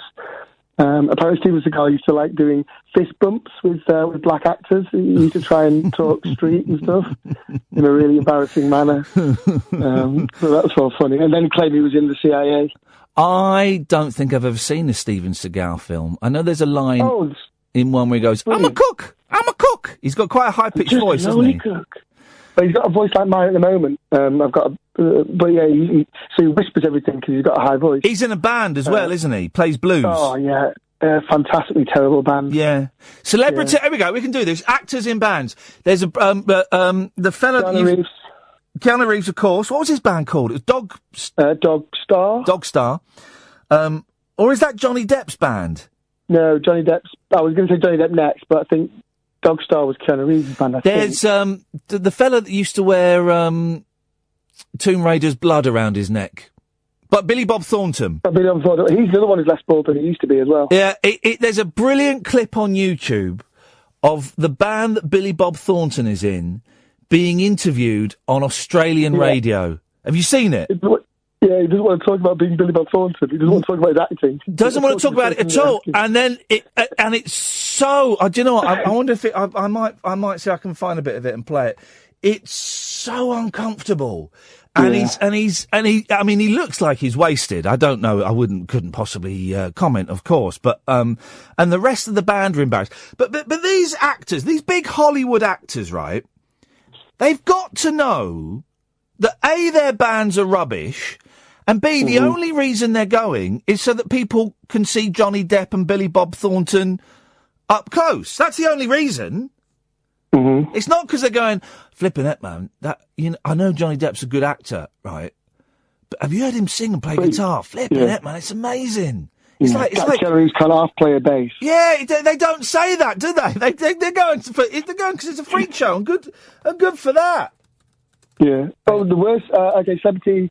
Name the band. Russell Crowe's band. Oh, that is a great question. I've got it. I know it in my head. Go on. What is it?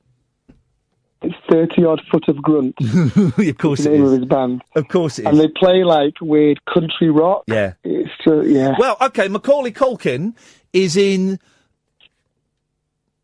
It's not called. It's a pun on the Velvet Underground, and they play. I may have got this slightly wrong. Slade Overground? No, they play Velvet Underground songs, but about pizza. I think that's... Right. They're called, like, the Pizza Underground, or it's something... Is that what they're called? The Pizza Underground? Hang on a minute. Let me play this Billy Bob Thornton thing, right? Mod Billy is a blending of pop music... Hang on a second. Linked to his cinematic... Right, so this is the guy, right? This fair play. This guy, it's a radio studio. It's in America. It's on QTV, so it's a radio thing, but they've got cameras in, right? And this is Billy Bob Well, the sound Thornton's of Mod Billy is a blending of pop music epitomized by bands like the Byrds and the Monkees, imbued with some really good old sucking up American to Billy Bob hillbilly sensibility. Mod Billy is also the name of the new record by my guests, over the Boxmasters. If the name Boxmasters sounds familiar, there may be a couple of reasons why. Firstly, Mod Billy is the Los Angeles-based trio's third album in the last year alone. Yes, this is a band with ambition. Secondly, the Boxmasters' principal songwriter, singer, and drummer is a guy named Billy Bob Thornton, whose other job, some of the time, is Oscar-winning screenwriter, actor, and director. While Billy Bob Thornton's name is most often linked to his cinematic endeavors, the Boxmasters is anything but a diversion from the silver screen. He's always intended to make music, and he just got sidetracked these days. So this is quite... And Billy Bob Thornton, by the way, is yawning at this point.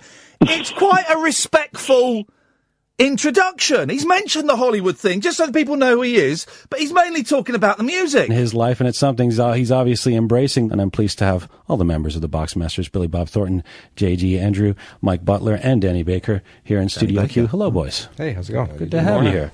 3 albums in the past year? Yeah.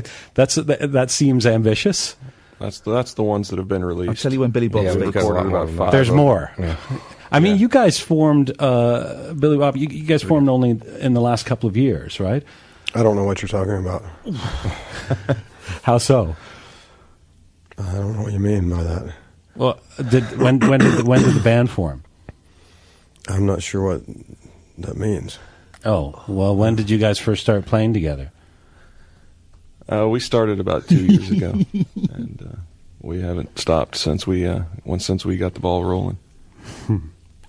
And you've made 3 records in that time. We've actually made about 5 all of these questions are aimed at Billy Bob, of course. And the other fella jumps in. Boxmasters and Mod Billy, and the one that'll be out later in the year called Bellflower are all double CDs. 1 disc of all originals, 1 disc of all covers. And so we've got those, and then we've put out a Christmas record, and then we've got 2 other ones that we've got mostly done as well. So we'll figure out something to do with those as well. And you're currently on tour with Willie Nelson. And Ray Price. Price. Yeah, so it's a fantastic bill. Have you done shows before this run with Willie Nelson before? Yeah, we did a run last November and December. He's being very careful not to look at Billy Bob now, but he goes back to him in a second. Great, you know. What do you learn from Willie Nelson, Billy Bob? I've never met him. Are you being ironic or are you being serious? I don't really know him. You've never met Willie Nelson? Well, I said hello to him once. He's a nice guy. Yeah. Oh. You guys don't really hang out on tour. You don't know what I mean. No. Why do I get the impression that you're going to answer with it? You don't. All right. Well, this new record, and on it goes. I can't bear it. Oh, isn't it? And it goes on for another 10 minutes. I'll tweet the link to that because it is just. Oh, it's delicious. And fair play to the guy for confronting it, where he says, "You're going to answer you don't understand to every question I ask you." And it's beautiful. More interviews like that, Jay. That's what we want. I tell you what, that was. I can't bear it. It's so cringeworthy. I can't cope with it. I'm going to have to go now. I can't bear it. Jay, thank you very much indeed. We'll stay there. I'll come to you in a minute. 0344 499 1000 is the telephone number. Late Nights with Iain Lee on Talk Radio. Late night conversation worth losing sleep over. Iain Lee. On air and off the leash. On Talk Radio. We have ways of making you talk. 0344 499 1000. Yes, Will. Oh, hello. Hello, Will. Hiya. Hi, I'm all right. I'm just going to go out the room because I get really terrible signal indoors, so I'm going to go outside and please. Is that your house that you get a bad signal in? I actually live in a porter cabin. How come you live in a porter cabin, Will? Well, there's no rent. Well, hey, listen, I'm not knocking it. Whatever works for you, man. That sounds all right. It does work. It's brilliant. I basically converted it into a house. Yeah. It's got basically everything on the shower, everything, king-size bed, it's got wood-burning stove. Well, where is it then? Like in a caravan park or something? Well, it's actually on a farm where I work. Yeah. So I was like, you put the cabin here, and I just kind of ended up. Hey. And I've actually got in quotes, normal house, a couple of miles away, and I've just thought, right, well, I've made it so cosy and nice here. Yeah.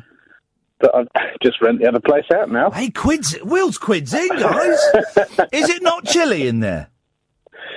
Not with me wood-burning stove, no. A wood-burning stove inside. Well, make sure you've got the flue connected correctly, Will. I don't want you getting gassed in there. Yeah, we're all sorted here. It's actually, I've actually done it up really nice. It's got a solid wood floor. Hey, it and sounds wicked. Extra insulation and big TV on the wall. And I've got solar panels on my roof as well for my electric. Flipping heck, so you're not paying anything? I'm trying to be eco-friendly and, invest money now so I can not have to be paying money forever, Yeah. Oh, well, Will, all more power to your elbow. It sounds like an excellent setup. Speaking of electricity, I hope you're getting your electric from a green supplier now. I don't know. I don't know. Well, now that we all have the option now whether to, pay someone to burn coal and kill 50,000 people a year from air pollution-related illnesses, or, pay someone to, point their wind turbine into the wind or put some more solar panels out. No, I didn't check that bit. I just checked the bit where it says how much money you could save. That's it, unfortunately. That's what everyone looks at. But as long as people know that there's a choice out there to go with a green supplier I knew there was or even a choice, a green tariff. I knew there was a choice, but they were well expensive, so no, I didn't bother. Right, well, maybe next time when you dig a bit deeper into those pockets of yours and have another look at it. No, I won't, because that's why I don't go to switching comparison websites to compare the greenness. I go there to save money. Okay. Well, I'm just one of these people that have realised that, we've got to do what we can to help the environment. I'm doing what I can. I'm doing what I can. But also, I'm aware that I'm one of these people that's got a mortgage, that's got kids, that, I've got to save as much money as I can. Let me ask you another green-related question then, quickly. Please do, Will. Have you ever been in or driven an electric car? I have been in a hybrid. Hybrid, okay. Because about 2 years ago, I got my first electric car. God, you must be loaded. You must be. How much rent are you charging? It's in affluent. No, affluent. Well, yeah, I always get those mixed up. Affluent Surrey. Yeah. And who's renting out your house? 1,300 quid a month rent I get. Flippin' heck, do you not feel guilty about that? Do you not feel guilty about that? Because there are people, there's a housing shortage, and you're charging 1,300 quid a month. That's outrageous. Well, I've got to pay a mortgage, so.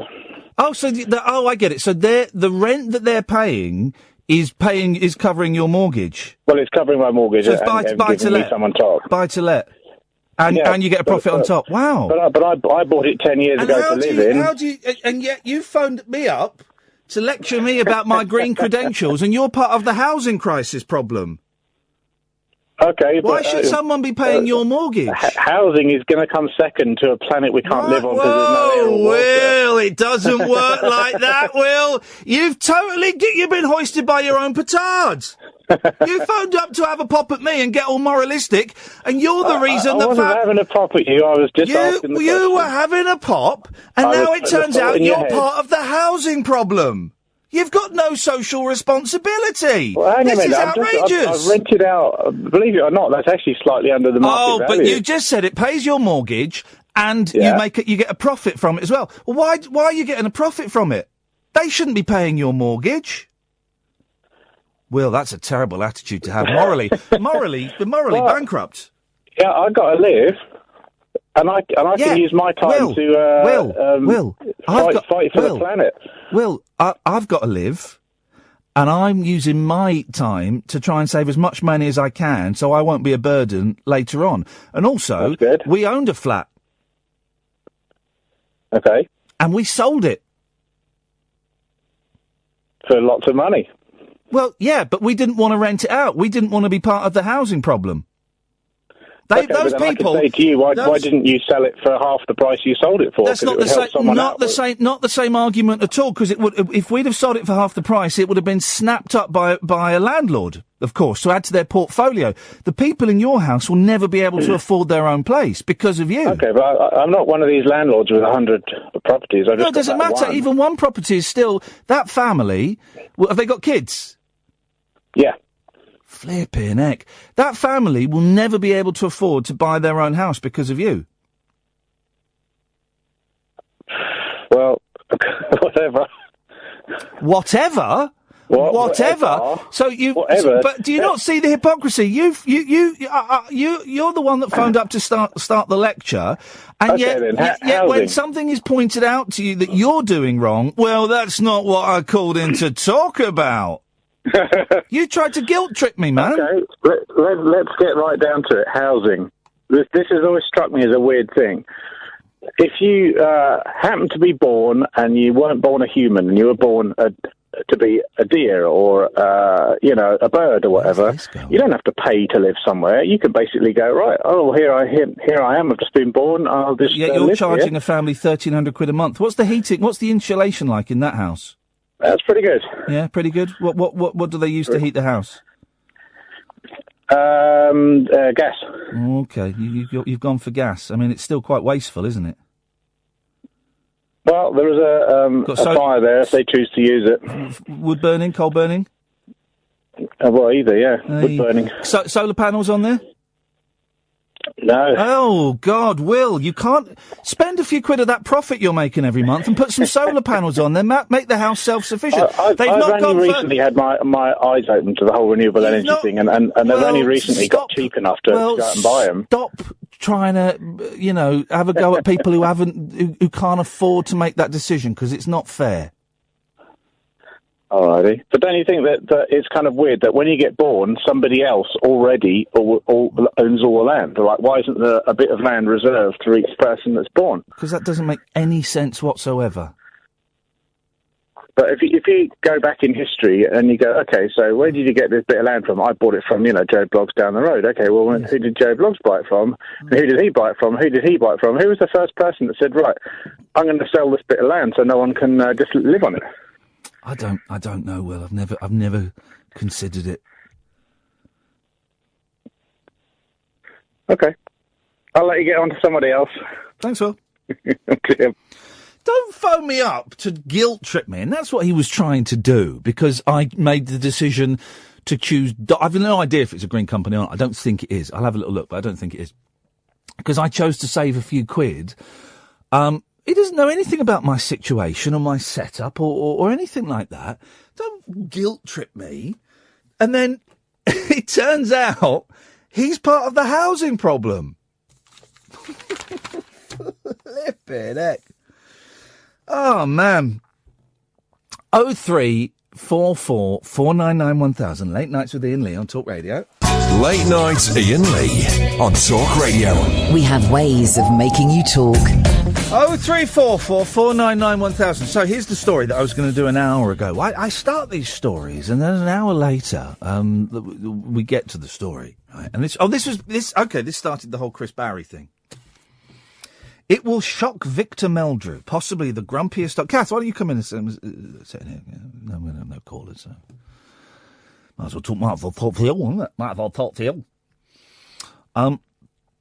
It will shock Victor Meldrew, possibly the grumpiest... I don't believe it. As he used to say, I don't believe it. This is the point I was going to make an hour ago, right? I've never seen an episode of I Don't Believe It show. Oh, I like that. No, it's rubbish. 4291. But I've seen the episode of Father Ted where Victor Meldrew's in it. It's good. Guys, go over there and say it. I bet no one's ever said it to him. Go on. Should I? Yeah, go over there and you see him walk off in the distance and he just gets smacked or something, doesn't he? Yeah. But we do get nicer as the years roll by. The finding by... Now, this is by Colin Fernandez, the science correspondent. You can still call in, by the way, dear listener, 0344 499 1000. What's Professor Fernandez saying today? Well, he says the finding by brain scientists is the perfect cue for his catchphrase, I don't believe it. According to the researchers, we become less moody. Oh, have you ever been at a bus stop? We become less moody, more agreeable, and more conscientious as time passes. Oh, guys. Have you ever been in a post office on a Thursday afternoon?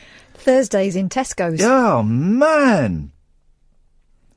The changes occur as a natural process as the brain matures, although they appear to have bypassed the lead character in hit BBC series One for... Stop going back to that. Just give us the... You're not...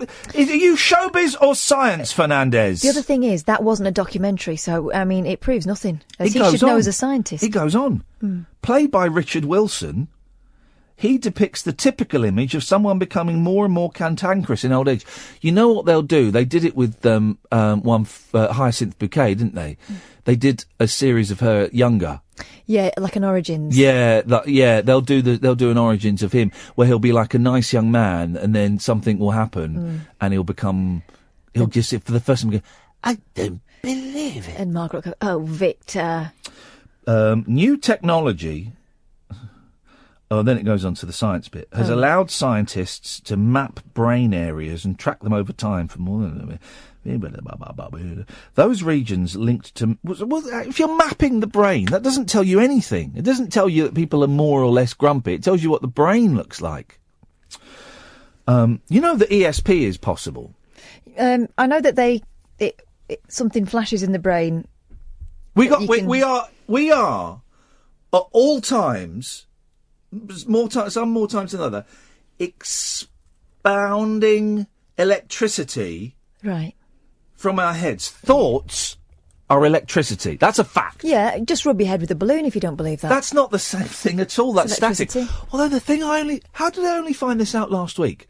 So you rub your hair with a balloon. Turn the lights off. No. You rub your hair with the balloon. The balloon will stick to a wall. Yeah, or ceiling. Here's the thing, and don't try this at home, right?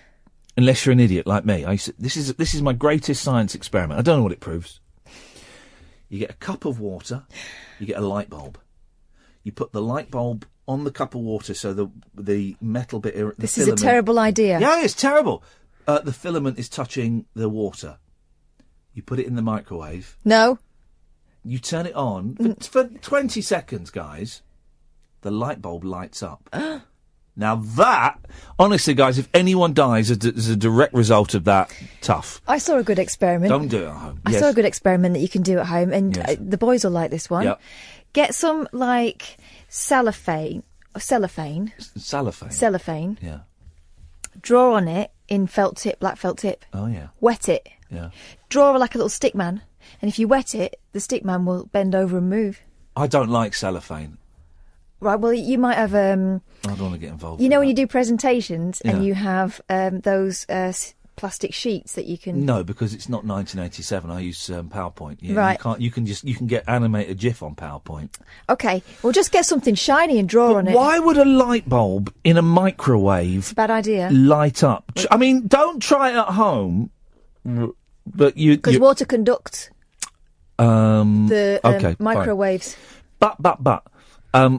static electricity, that's something completely different. Your brain is constantly, and the harder you think, if you really think you're trying to solve like a puzzle, or you're trying to remember the sketch show that Chris Barry was in, then like more and more energy is coming out. You know that you can now control computers with your eyes. Yeah, you can do that. Yeah, you know that. We know that. Yeah, but that's not magic. No. But that's science. It scans your eyes, and you can control them with your eyes. Okay, right? We know that. They have now got technology where, and at the moment, it looks like a sort of colander with wires coming out. But all the best experiments do. You can now control a computer with your thoughts because it picks up the energy. The electricity is being sent out, and this colander picks up, and it can move. You can play a game with your thoughts. How, though? Are they, right, each one of those electrodes, are they putting that, like, in your head? No. It's because... No, this is the thing. It's literally like a millionth of a millimetre, but electricity is coming out from all over your head. It's coming Through out. your hair? Yes, mate. It probably works better with baldies, but yes, it's coming out. It's coming out constantly. That's a fact. You know microwaves give you cancer. Well, if you're not supposed to too much of them. No. You're not supposed to be in the same room as a microwave because they send off radiation, and you're certainly not supposed to put your head next to the side or the back of a microwave. You get brain cancer. Well, fact. Well, I think that these days microwaves, I've got to say, are much safer and their insulation is better. But I do remember reading something.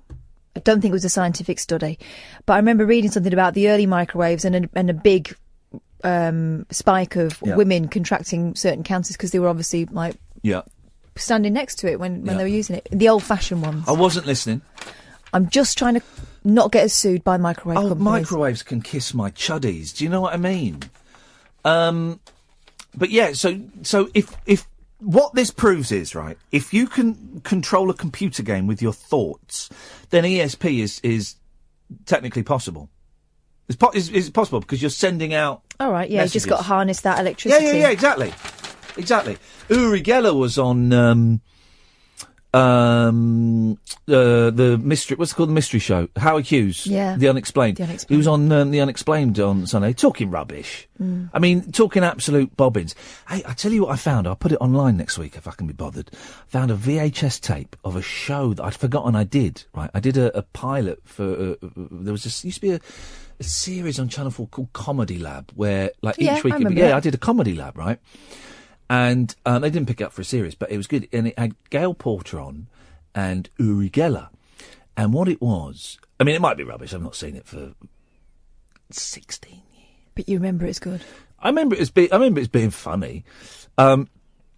It's all it is. It was she was in the first half, he was in the second half, and what they do is just a chair, and he walks in and sits on the chair, and there's a ventriloquist dummy next to him, right? And the ventriloquist dummy does the interview. Right. It was me. I was doing the voice. You've told me this before. I was up in the booth doing the voice. Sounds good. Yeah, it's good. I remember it being quite good. I think Gail Porter got a bit upset. We might have made her cry. Oh. And wasn't intentional. But Gail, I like Gail. I've met Gail since. I didn't tell her that was me. I like Gail a lot. I think maybe I might ask Gail on the show, actually. But she would be the first to admit that she was troubled. Was very emotional at that period in her life. I like Gail. I think she's very, very funny. But yeah, so I had to interview. I don't remember much about the Gail Porter, but I remember the Uri Geller. Oh, I think we did this before Bo Selector. We were getting him to bend something, right? And it did. In the end, it gave the puppet a boner. That's it, Uri. I don't remember what voice it was. That's it, Uri. Keep thinking something's moving. Wow. Sophisticated stuff. Uri, will you rub it for me? I don't think I will be rubbing that. Little man. What was he called? He was called, what the dummy was called. What was the dummy called? Tony. The show was called Vent. And the dummy, I can't think what the dummy was called. Anyway, I found a VHS of it, so I might. Well, it sounds funny, that. It was all. I'm rude, but written and produced by Damon Beasley and Ian Morris, of course, who made the In-Betweeners. You know, so excellent pedigree. Excellent pedigree, indeed. Significant. Hang on a minute. Science. Boring. Okay, well that's that story done. So, right. We've sorted that story. So you'll be nice when you're old. Is that what the That's conclusion what it says. I don't really. I think what they've done is, I think Colin Fernandez, more power to your elbow, Colin, because you get paid for that rubbish. He's seen the story and he's extrapolated so he can talk about Victor Meldrew. I don't believe it. Well, the Daily Mail reader loves Victor Meldrew. They do, actually. They do. Here we go. Now, I've often wondered this. As you know, recently I changed shampoos. It's a big moment in my life, and I've changed shampoos. I'm not convinced by it. I change every time. Different shampoo. You shouldn't do that. Why? Well, you need because that's a shock to your head. Nonsense. No, it's a shock to the system. You've got to have some consistency, but then you're supposed to change it like every 6 months. No, my hair's fine with it. It's cool. Well, there's no need. This is from. Hang on a minute. It's another science story, right? We had Colin Fernandez, science correspondent. Hang on a minute, let me just check this. Yeah. And this is by the science correspondent, Victoria Allen. Oh, confusing. No consistency, guys. Wagwan. Anyway, Victoria Allen says, there's no need to fork out for a luxury shampoo because they are, quotes, all the same when it comes to cleaning your hair, according to a leading scientist. An experiment on 3 shampoos priced at £1, £6 and £40. £40? Found that women who used a more expensive product had no cleaner hair than those who used a budget one. Yeah, but it's not all about cleanliness, is it? This is because... Hang on a minute. What you got for us, Trev? Talking about shampoo. Oh, all right, pal. We're going. All right. Oh, Trevor, do you want to do it now, or do you want to come back after the news? You said you can't double bubble though, didn't you, tonight? So well, but that wouldn't count. That would just count as a pause. You've only got like a minute and a half now. I don't have a lot to say. I mean, I don't have anything about shampoo to start with, pal. But I mean, you got me. Okay. You got me worried about sausage and beans on toast I had tonight, and now you're telling me that the microwave was difficulties with that. Yes. So I'm a bit concerned, but it doesn't matter. I didn't really have the toast, the bread and that. I just had cobs a bath, so I had to cut it up into 3 pieces. You had a cob, and you cut it into 3 pieces? Because I didn't have sliced bread. I mean, I've done it with fish fingers. I've had sausage and beans on toast with fish fingers instead of bread before. And the fish fingers have acted as the toast? Yeah. How many fish fingers did that take? 4? 6. Flipping heck. Well, that's a phone-in. It's a great phone-in for the last hour. What have you used instead of bread? Or when have you used alternative ingredients? I quite often use mayonnaise instead of butter. Ugh. That's reckless. In sandwiches, not in cakes. Bald celebrities. Yes. Omid Lily. Don't get dumb. And a prediction, Alan Carr. All right, I'll speak to you in a bit. When? Maybe tomorrow. Okay. Okay, but you're done for now, yeah? I think so. All right, pal. All right, pal. Bye. Bye, pal. That's Trevor. Okay. And the prediction, Alan Carr. I think that's a fair prediction. You're not too far off the money there. Thank you, Trevor. That was nice. 6 fish fingers, though. When have you... but yeah, constantly using... we run out of marge all the time, so bit of mayonnaise. I've used ketchup instead of margarine before on toast. That works. That works. Alternative ingredients, we can do that. 0344 499 1000 is the telephone number if you want to give us a call. I think they've all got bored tonight and naffed off. I think they've all naffed off. Don't matter. It don't matter. Don't matter. We'll do another hour of this and then we'll go home. We'll go home. This is because all shampoos contain similar ingredients known as surfactants, which strip dirt from the hair. I don't like these people that don't wash their hair. And they say, oh, well, it starts to clean itself. No, it don't. Not before it smells. Yeah, but it don't. How can it clean itself? It don't clean itself. It's just dirty hair. And it goes on and goes on. It's the shampoo story, guys. You got the main facts from it, for crying out loud. So save your pennies. Save your pennies. 03, unless the next advert is for an expensive shampoo, in which case well worth it. Because I think we got caught out on the last little thing talking about landlords. Anyway, 0344 499 1000. Late nights with Iain Lee on Talk Radio. Late night, Iain Lee on Talk Radio. We have ways of making you talk. Yesterday was kind of like the 4th of July. The way your face lit up the entire sky. Had to look away because it hurt my eyes. The way you hit me was a big surprise.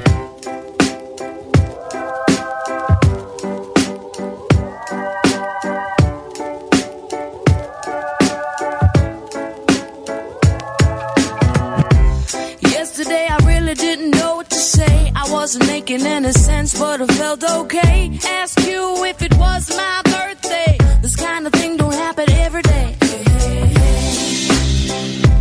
Hey, hey, hey.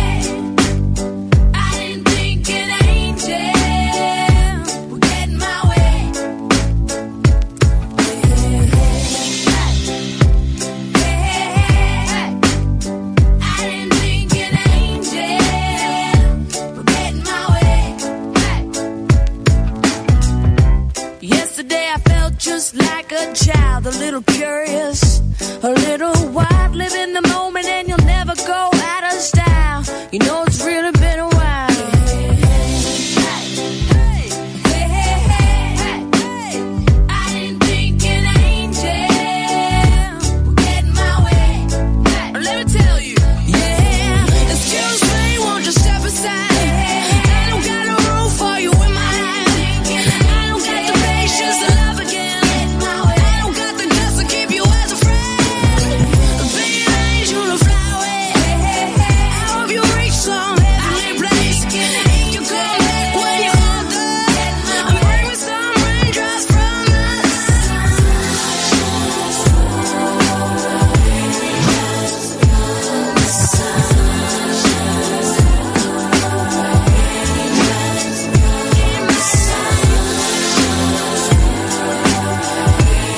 lived until you've heard a 4-year-old and a 6-year-old shouting that out in the back of the car. Oh, what was I going to record? My kid said something really funny the other day. And I meant to record it. What was it they said? 'Cause I was going to get them to record it. I can't think what it was. It doesn't matter.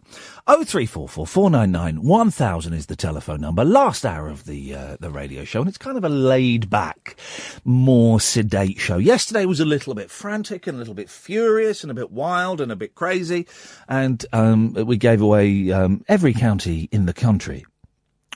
Managed to get through that. So tonight we're just kind of sitting here and seeing what happens. I do want to talk about Gina Miller in a bit if we get time, but let's crack on. Joe! Hello, Ian. Hey, Joe, how's it going, man? All right, thanks. Yourself? Yeah. I'm hot, man. These pills are making me sweat like nobody's business, and there's no aircon. Oh, God, okay. So I'm hot. Anyway, don't matter. We'll be all right. What you got for us? Right, all it is I'm quite cross with our internet provider today. I don't know if I'm allowed to say the Don't company mention or them at the not. moment. Let's see where we go. What's happened? Yeah, sure, okay.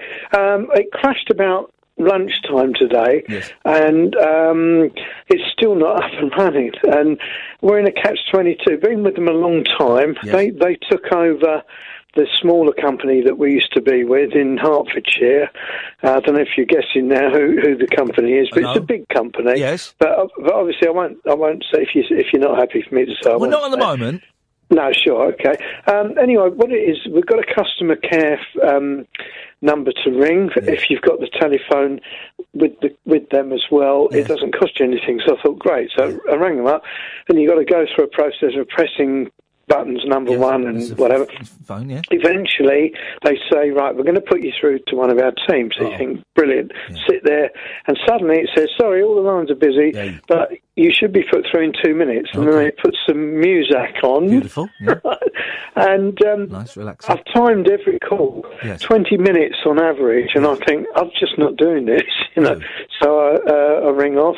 But there's nowhere where you can find out any information on why the service is down. Why have you only waited 20 minutes? Surely, if you're making the call, you're in for the long haul. Well, it takes a while, 20 minutes. 20 minutes. No, I have been waiting 20 minutes. Yeah, and then you give up. Then you give up after. So hang on, how many 20-minute calls have you made? I suppose when you consider maybe about 6 altogether. Then why didn't you just sit instead of making 6 20-minute calls, you pudding? Why didn't you wait there for 6 times 20? That's 2 hours. Why not just wait there for 2 hours? Oh, I couldn't do that. Well, you've done it. You've just split it up. But what I do is I make these phone calls and I put it on speakerphone and I carry the phone around with me and I read a book and I'll make a cup of tea and I'll go for a pee and I'll do all of these things and then eventually someone will answer. Oh, right. Okay. You're not dedicated, Joe. You've got to wait. You've got to wait. You don't want the internet, Joe. You don't want it enough. You've got to want it. But as I've got older, I'm turning into Victor Mildred. Exactly. In your face, Colin Fernandez, Daily Mail science correspondent. We do get grumpier. I'm getting grumpy with your attitude. Do you see? Joe, enjoy the fact. Why is it so important that you get the internet? What have you missed today? Facebook, Twitter, and YouTube. No, that's it. No. I'll tell you what I do. Yes. I'm a volunteer presenter on a hospital radio station. Here we go. And I like to present my shows in advance. Yeah. And I do a lot of research on Wikipedia on various... Joe, how old are you? 62? 64. Hey, he's back. Well, then, Joe, I'm really surprised I have to tell you this, right? But I'm going to tell you it. Go to a flipping library and pick up a book, you slacker. That's what I'd expect to say to a 15-year-old, not a gentleman approaching his twilight years.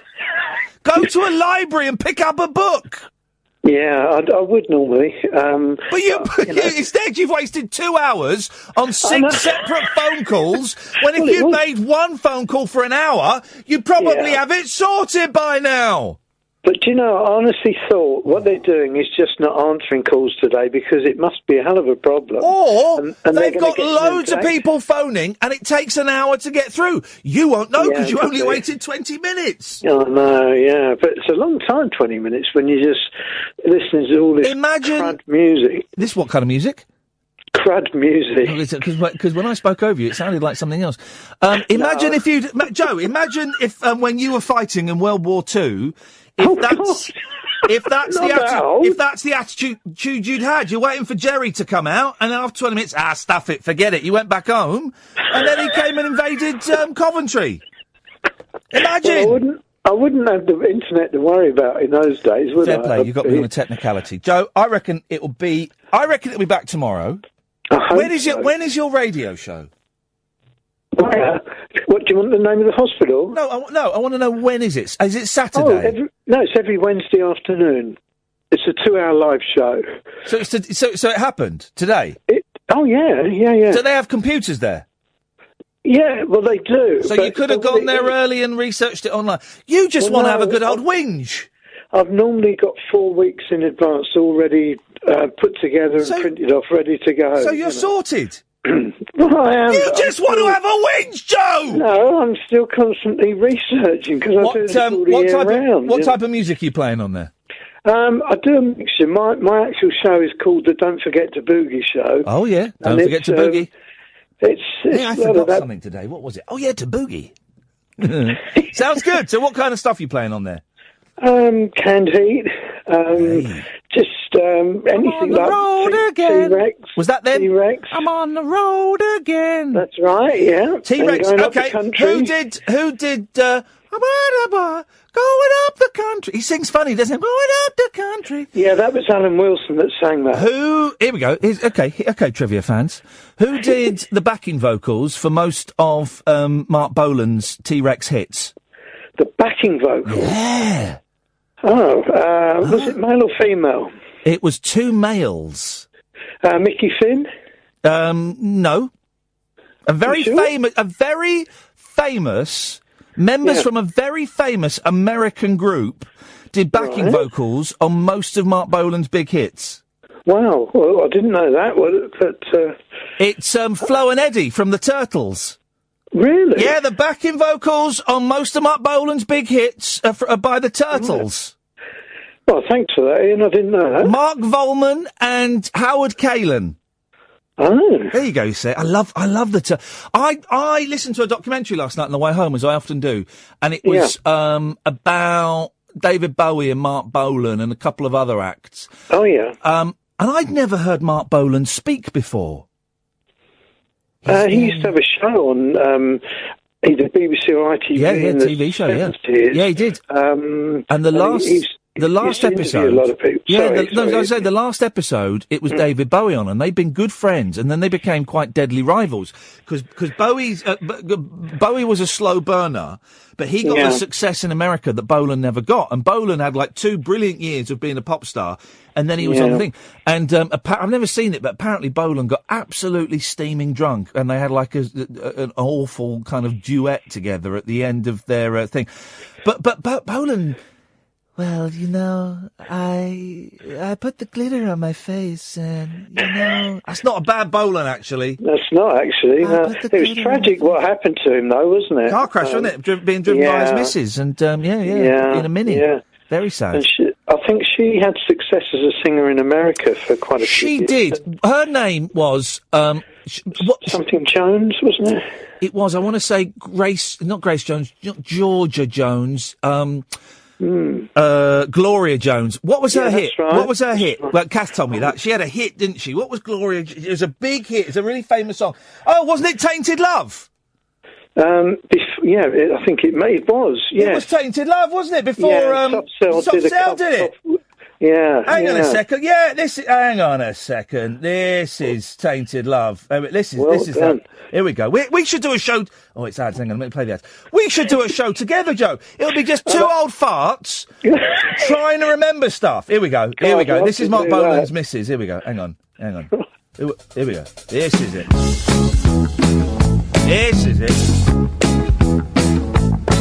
Sometimes I feel I've got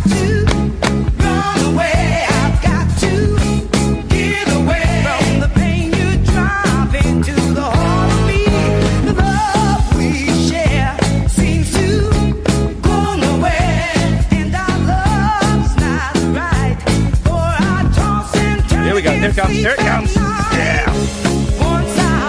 That's tension.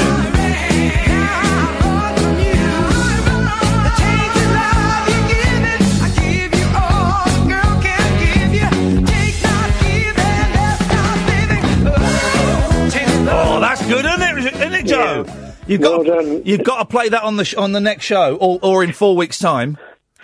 Yeah, no, I could fit that in next week, no problem. Beautiful. Joe, nice to talk to you, mate. Thank you very much. I hope you get your internet sorted. You're a good sport. Thank you. 0344 499 1000. Late Nights with Iain Lee on Talk Radio. Unmissable late night radio with the original king of unconventional conversation. Make contact with Iain Lee. Late Night Iain Lee on Talk Radio. We'll get you talking. Don't forget to boogie, guys. Don't forget to boogie. Don't forget to boogie, Rory. Hey, Iain, how you doing? Boogie on down. Boogie's a strange word, isn't it?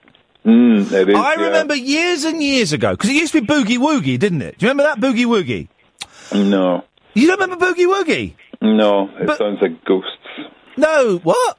Boogie Like a ghost. boogie is short for boogie woogie. Right? So that's the boogie woogie. All right, I like the boogie like that. Yeah, boogie woogie. Right, and I remember years ago, and you're not allowed to talk about this, man, but listen, we're the home of free speech. I'm going to talk about the untalkable, right? Years ago, on a variety show on television, I saw someone who at the time was one of Britain's greatest entertainers doing a brilliant, brilliant song. I remember him playing the piano and singing it. And it was called Poor Old Mr. Woogie, and it was about how Boogie Woogie had split up, and Boogie was having a successful career, and everyone had forgotten about Woogie. All right. And do you know who the singer of that song was on the variety show? Max Clifford? No, sorry. No. It's one of those. It's one of those people. One of them. Rolf Harris. Correct. Yeah. And he was rocking out. And I remember watching this kid and thinking, flipping hell, I want to do that. I want to sing Poor Old Mr. Woogie. Yeah. Normally at this time you find out that he's giving art lessons and stuff in jail to the prisoners. Well, we should probably steer away from talking about Rolf Harris because there is, I believe, an ongoing court case. So let's my bad. So let's move on. Let's move on. But I mean, we're not. But let's move on. Anyway, Rory, what have you called in for? I'm disappointed, and I think it's a bit of a shame, really, that you've never seen an episode of One Foot in the Grave. Well, I've seen bits of it. I've seen enough of it to know that it's rubbish. Didn't he die in one? He died in the last one, yeah. I think I saw him die. I saw actually the only one I haven't seen is the one where he dies. Oh, it's very bad. It's not bad. No, seriously. Like, Open All Hours and Allo and all them things, they're awful. Steady on, mate. He's only just passed. Come on, bit of respect. Oh, who? Oh, yeah.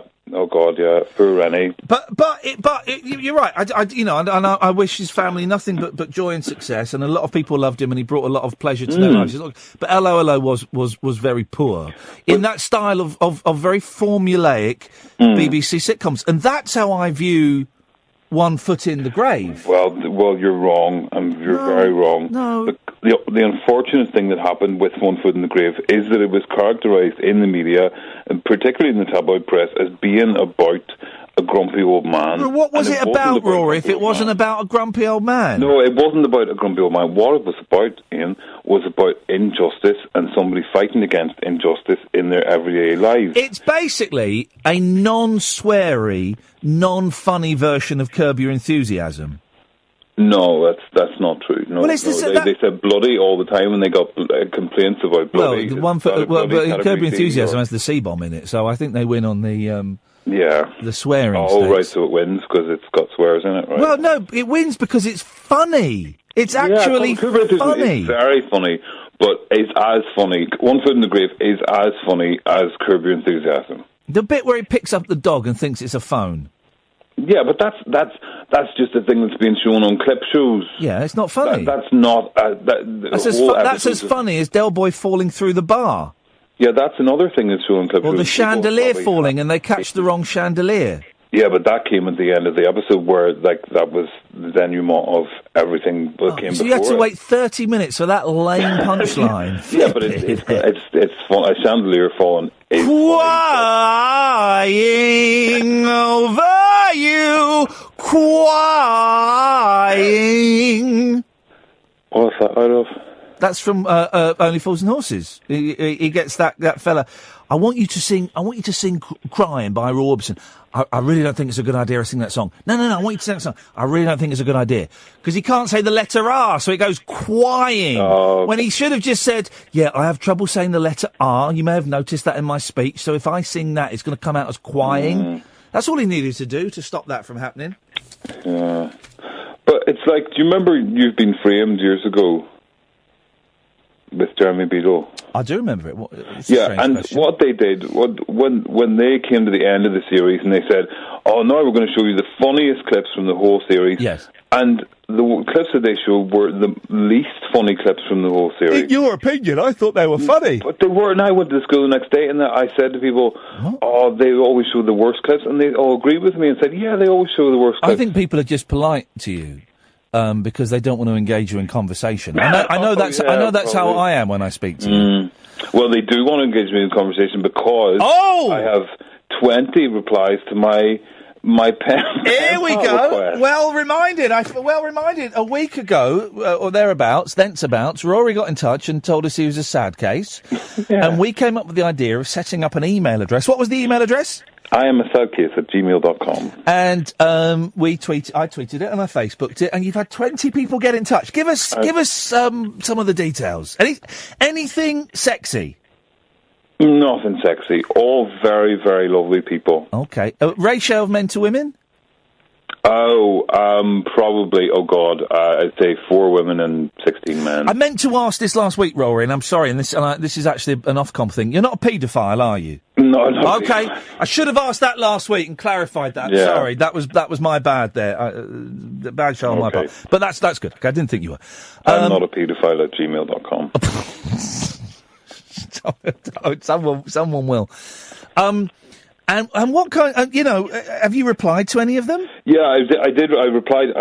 If anyone did reply, I replied to all of them, but I had quite a busy week, so I haven't sent out the follow-ups to those yet. Okay. I think I have like 4 or 5 more, so I was quite busy at the end of last week, so I haven't got a chance. So, because this is the problem with emails, is you've got to reply to them. And are you going to pick? Have you got like some favourites that you're thinking of keeping, and you're going to ditch the losers? Oh, well, some people said, so everyone was very nice. So some people said, hello, and goodbye, and way to bed. And some people gave me a whole history and their relationship with Ireland and their relationship with you and all sorts of stuff. And so that was good. And I just basically, if they sent me like a couple of lines, I'd send them a couple of lines. If they sent me a couple of paragraphs, I'd send them a couple of paragraphs back. So, no, it was interesting exercise, so I'll see how it carries on. Okay. Well, give out the email address again. I am a sadcase at gmail.com. I just like hearing you say that. And you're open for more people. If more people want to get in touch, then you'd be all right with that. I'd be... Yeah, well, I mean, they might not get a reply sort of straight away. No, I don't think anyone... If anyone expects a reply straight away, then up theirs, that's not the way the world works anymore. People do have this thing where they send an email and like 3 minutes later, well, they've not replied. It's not got back. What the hell is going on? My old boss was like that. Yeah, and it's if you need to reply that quickly, make a phone call, guys. Do it that way. Well, I hope it works out for you. Hey, who knows? You might get married or murdered as a result of this. One of the M's might happen. Yeah, married or murdered. I need to get a hat, and just to be on the safe side, I'll buy a black one. That way I'm covered for both eventuality. Yeah, well, you don't need a hat because you're never going to go bald like me. Oh, are you going bald? I've gone bald like 20 years ago. Oh, mate. Well, yeah. Well. You can get a wig. Get a hat. Yeah. If I was bald, I'd get a hat that's got bits of hair sticking out. That's what I'd do. Thanks for calling, Rory. Yes, Darren. Hello, how are you doing? Hello, Rory. Darren, that's where I like a phone call to start. Laughter coming over from the previous phone call. It's a diary thing. Sorry to know you. What? a dietary thing in Geordie terms. What the laughter? Earlier on, you said about substitutions of margarine to jam. Yeah. No, I never said jam. I said if I've got toast or I'm making a sandwich, and I've got no margarine or butter, I'll use either mayonnaise or ketchup. Fair enough, right? So back in the day, you had no margarine. Now if I go into a sandwich shop, right, and they'll say, "Oh, would you like it buttered?" And they'll say, "Yeah, is it butter?" And they'll turn around and say, "No, it's margarine." My whole point of that, right, is margarine is rubbish. Now. What? Do you get what I mean? Well, I'm getting every third word, but my brain is filling in the blanks. But we say buttered. We say buttered. But no one actually butters anything. We all margarine it. Well, the whole point of that is, right, margarine is terribly bad for you, and I don't want to be doing home. But hey, do you know what margarine is made of? It's a couple of things. Well, go on, you tell me. Plastic. It's made of plastic. Thank you very much. It's made of margarine. Now, when you go to butter, you ask in any sandwich shop, would you like it buttered? They'll say to you, yes, please. Or is it butter? No, it's not. Yes, it's margarine. But margarine is delicious. It's lush. I've like all my life. I've been brought up on this, but the whole point is, why do people ask you that, Well, but to margarine something isn't a verb, but to butter something is a verb. It's rubbish. It's rubbish. It's about 3 points off. It's... Wow. Oh, God, I can't remember. Darren, you're never going to get to sleep with this much anger. I'm not angry, actually. I've been laughing at you all night. Oh, well, there you go. Steady on. Thank you.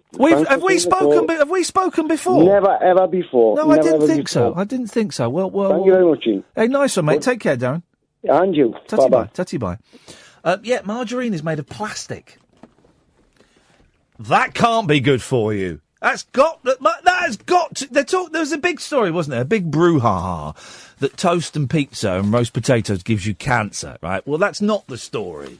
But it's kind of a cute story, but it's not. But I remember 25 years ago, Malcolm Richmond telling me that toast was carcinogenic. Burnt toast was carcinogenic. I mean, what does that mean? It means it gives you cancer. Oh, right. I remember that. And I was thinking about that last week, and then 2 days later the story came out. Toast gives you cancer! And it's not. It's anything that's burnt. The black burnt bits, they're carcinogenic. And if you ate like a ton of the black burnt bits, you might get a bit of cancer somewhere. But it doesn't mean you can't have toast or crispy potatoes. What a load of rubbish. Of course, the lazy right-wing radio presenters, of which there are so many these days, turned it into a whole, well, this is just the nanny state at its worst. How dare they tell us not to have crispy roast potatoes? Now, we're leaving Europe. I'll have crispy roast potatoes. Up yours, Delors. Well, they weren't saying you can't have crispy roast potatoes at all. But it was just a nice... There was nothing else to get angry about in the papers that day, so it was a nice thing for, right-wing idiots, doing radio shows and podcasts and things. It was nice just them to have a little rant. It feels an hour of radio having a rant about something that's not actually true. Imagine that, those angry right-wing radio presenters shouting and screaming about something that's not actually true. We're not allowed to have crispy roast potatoes? Well, Winston Churchill wouldn't have stood for that, and I'm not standing for it. Do you agree? Call me now. I agree. If I want to have burnt toast, I'll have burnt toast. Great call. Let's go to the next caller. I want to eat burnt pizza. That is a brilliant call. Let's go to the next caller. I disagree with you, and I think that you're exaggerating. Cut him off! Not having that here, bloody idiot. Then they spend 10 minutes slagging the person. Snowflake! Spend 10 minutes slagging off the person they've just cut off. Because in their heart of hearts, they know that the person who was phoning up to point out that they've got the story wrong was right. And they can't argue that.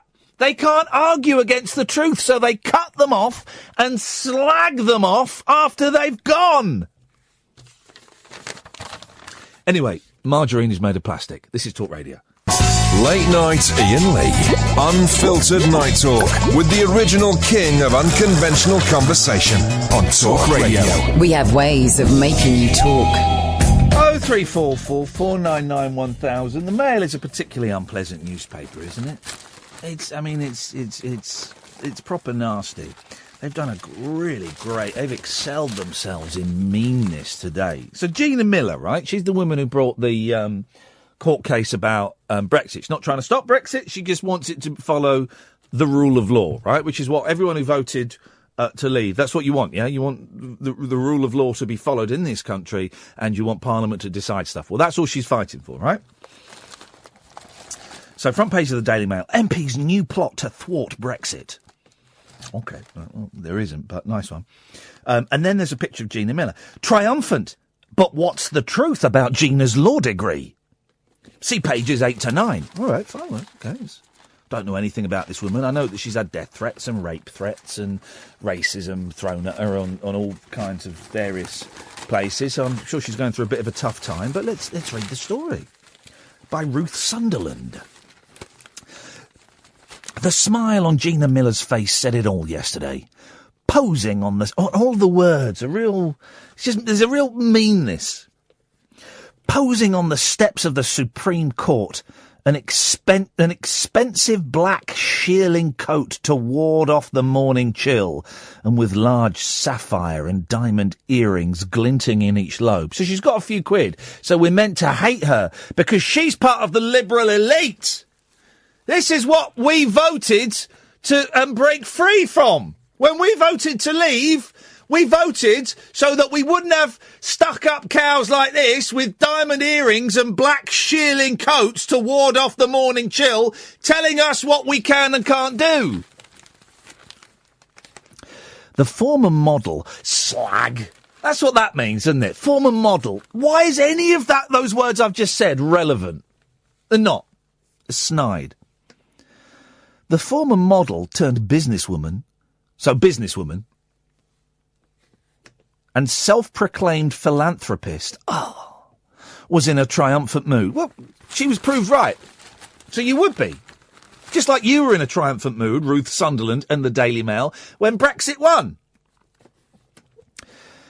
Though her statement to journalists was measured, that bringing her landmark legal case was about the legal process, not the politics, there was no doubting she saw this as a political victory over Brexiteers. Well, hang on, she said it's about the legal process, not the politics. So where have you got this from? There is no doubting. Well, hang on, you've just made up a fact.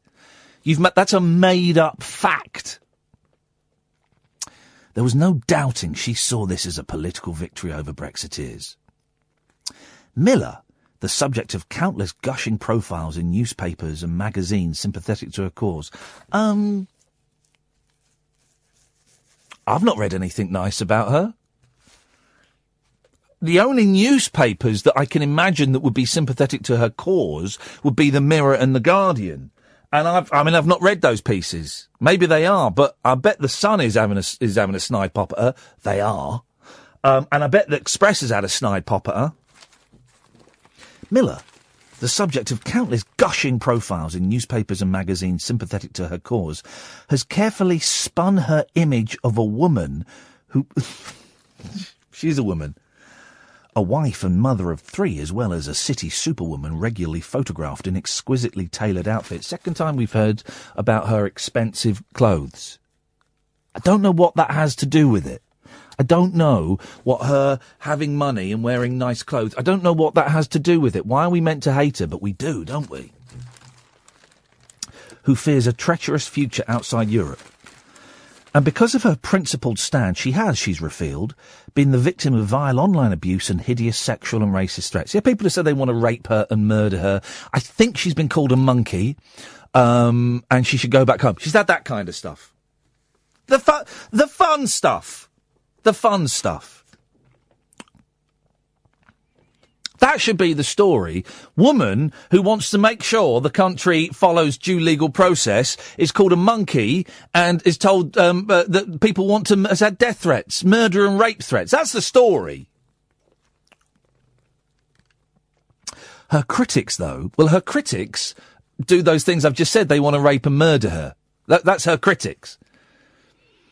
And call her a monkey. Imagine, it's 2017. I didn't even know the colour of her until I saw the picture today. Her critics, though, see a shameless publicity seeker. I've not seen anything really about her. A woman who is using her wealthy... Now, this is phrased brilliantly, right? Her critics, though, see a shameless publicity seeker, a woman who is using her wealthy, brackets, third, close brackets, husband. They've put... why do we need to know it's her third husband? And why is it in brackets? Because, again, they're implying that she's a slag. Or she can't keep her man. Or something. They're implying something. A woman who is using her wealthy, brackets, third, close brackets, husband Alan Miller's very deep pockets, despite running a loss-making fund management business together, to defy the wishes of the majority of the British people. Ignore that last bit, because we just know that's not true. She's not defying the will of the British public. People have voted for sovereignty, and that's what she's fighting for. But it's her third husband, and he's got money? God, I hate her even more! These are the people we voted against! Some also question her track record in the city. I haven't. I couldn't care less. I couldn't care. Has she murdered any babies? No. Right. Okay. Does she go and sacrifice animals? No. Doesn't do that. Okay, fine. I couldn't give a stuff what she gets up to. Some also question her track record in the city, where observers suggest she is determined to be seen as the acceptable face of capitalism. A stellar career as a fund manager and a philanthropist to boot. So who is Gina Miller? What exactly is driving her? Is she paying for this court case herself? Is she? Do we know that? I think she might be. So who is Gina Miller? What exactly is driving her? And what is the truth of her claims? I hadn't read this bit. Maybe I'm reading too much into this. This next sentence reads to me little bit racist. Just a sniff of racism. See what you think. Born into a landowning family in Guyana. What's that got to do with anything? The daughter of the Attorney General, Miller, now 51, says she first took an interest in challenging the Brexit process after discussing with a lawyer her belief that the Prime Minister was not allowed under constitutional law to remove citizens' rights without parliamentary consent. It was perhaps not an unexpected position for someone with a law degree, as had been claimed on 2 company websites and an online brochure. On the website of her firm, Gina, it says the following statement appears. Gina has 3 degrees in marketing, human resource management and law. In truth, Gina Miller does not have a law degree. She did study for one at the University of East London, but left before sitting her final exams. She does have 2 other degrees. OK, all right, fine. When asked about the discrepancy, her lawyers told the Mail she was unaware of the false claim prominently displayed on the website and said the responsibility for the mistake lay with a freelance copywriter. Oh, my God! Someone hired to do something, put something up wrong on the website! Nevertheless, that reference to a law degree is included in some of the flattering profiles compiled with her cooperation, including one in the anti-Brexit Financial Times. Separately, put the 2 breaks together. We're going to adapt to this. Separately, controversy has surrounded the business activities of her second husband. What has he got to do with anything? The maverick entrepreneur John Maguire. During their time together, he and Miller set up a marketing company, and she was co-director with him of another business, Capital Communications Consultancy. Maguire was investigated by city regulators in 2011, after he had separated from Miller. Oh, right, so they're not even together! It gets better, this bit, though. Listen. Maguire was investigated by city regulators in 2011, after he'd separated from Miller, over one of the most notorious city investment scandals of recent years, when investors complained they'd been misleadingly sold high-risk investments. He was exonerated. Okay, right. No evidence was found against Maguire, and he's always maintained he was unfairly treated by the authorities. What they're saying there is, no smoke without fire, guys. They didn't catch him this time, but he must have been guilty. Her second husband, who she'd left at that point. The Financial Services Compensation Scheme paid more than £58 million in compensation to hundreds of victims. Goes on more about her second husband. Remember, she's married to a third bloke now. A man with extreme right-wing views, Maguire stood for the little-known English Democrat Party in the 2010 general election on an anti-EU platform and lost his deposit. He once said homosexuality is a cul-de-sac for the human race. I thought this was about Gina Miller. Such views were diametrically opposed to those of Miller, who was until recently a long-time Labour supporter. Well, maybe that's one of the reasons they got divorced. Do you think? There's another reason why they got divorced.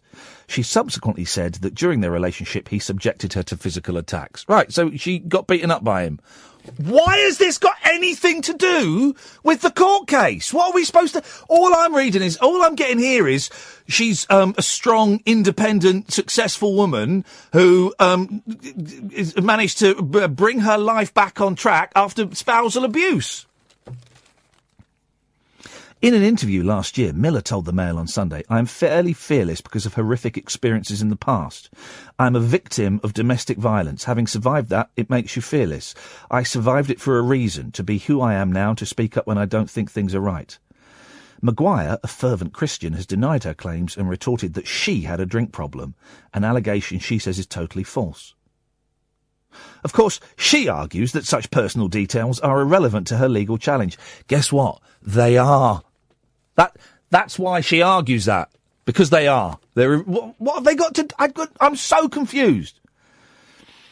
But as the self-proclaimed poster girl for Remain, with 2 successive legal victories to her name that have far-reaching implications for the British people, it is reasonable to subject her life and work to scrutiny.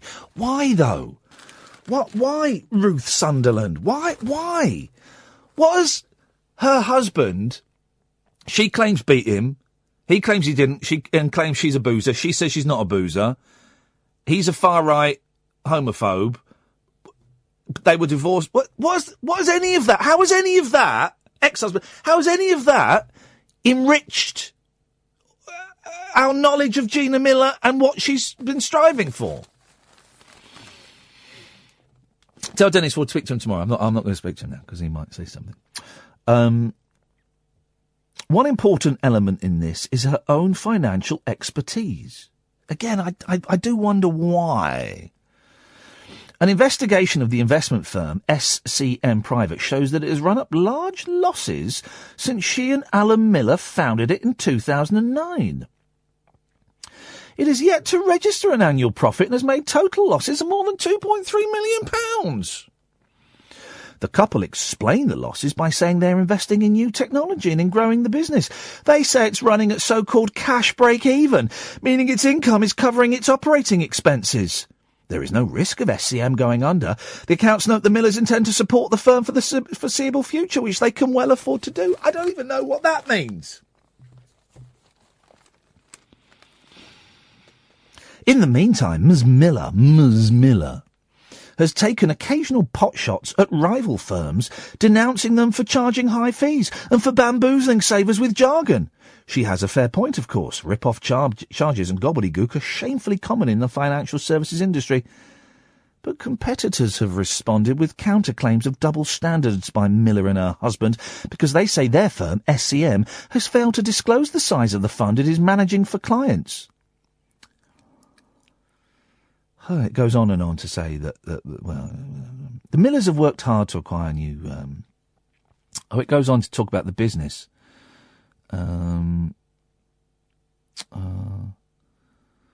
Whatever the issues in Gina Miller's own business, they've not stopped her criticising others in the financial world.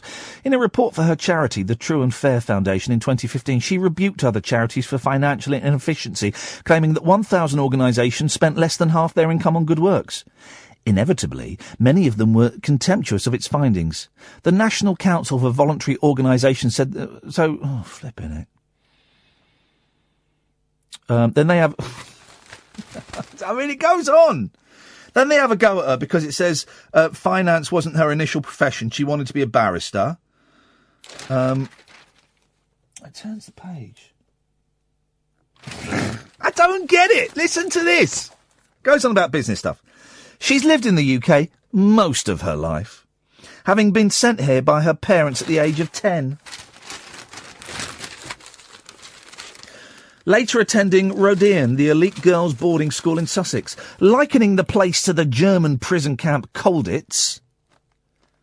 She moved to another boarding school called Moira House. She has said it was nicknamed Moron House because it produced some very strange girls. We are all very single-minded. And that's the end of that bit. What is this telling us? Why is this damning? Why are we supposed to hate her because of this? Because of the political turmoil back home in Guyana, she was for a time left to live in a flat and fend for herself, working as a chambermaid to support herself. Good for her, so she's hard-working as well. She married her teenage sweetheart at the age of 21. But the relationship broke up, and Miller has said that by 1994 she was reduced to living in a one-bedroom flat in North London, where she was paying her way through university for a second time studying law. All I could afford was bread and baked beans, she said of the time. I did everything I could, and this is why we should think she's a hero, right? Listen to this. I did everything I could to make money, from leafleting for phone shops to working at Pizza Express. She also did occasional modelling jobs. Why? Why are we supposed to turn our nose down? Up.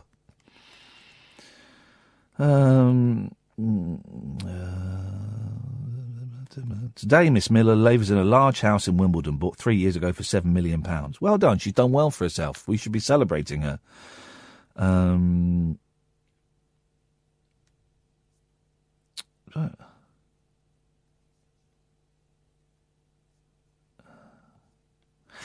This woman knows that she's supposed to be writing an attack piece because she's made her sound like a hero. Listen to this. Despite her wealth and overseas parentage, she says she has not claimed non-domicile status in order to save on her tax bill. So that's a good thing, right? So she's staying here and she's paying It's the most insane... Ruth Sunderland, seriously, right? You've obviously worked really, really hard to try and dig up some dirt. And you've dug up a bit of dirt. I mean, the second marriage and the second husband is a little bit murky, and obviously some private stuff there. There may have been alcohol, there may have been violence, we don't know. Guess what? It's not any of our business, really. And if there was violence, then that's horrendous. He said there wasn't. Okay, I don't know. I'm not interested. The biggest dirt you could find is that she's only got 2 degrees instead of 3. On a website, it says she got a law degree and she hasn't. And her second husband, well, it was a little bit ropey. That's all the dirt you've got. Why are you having a go at this woman? She's been threatened with murder and rape and all kinds of racial abuse.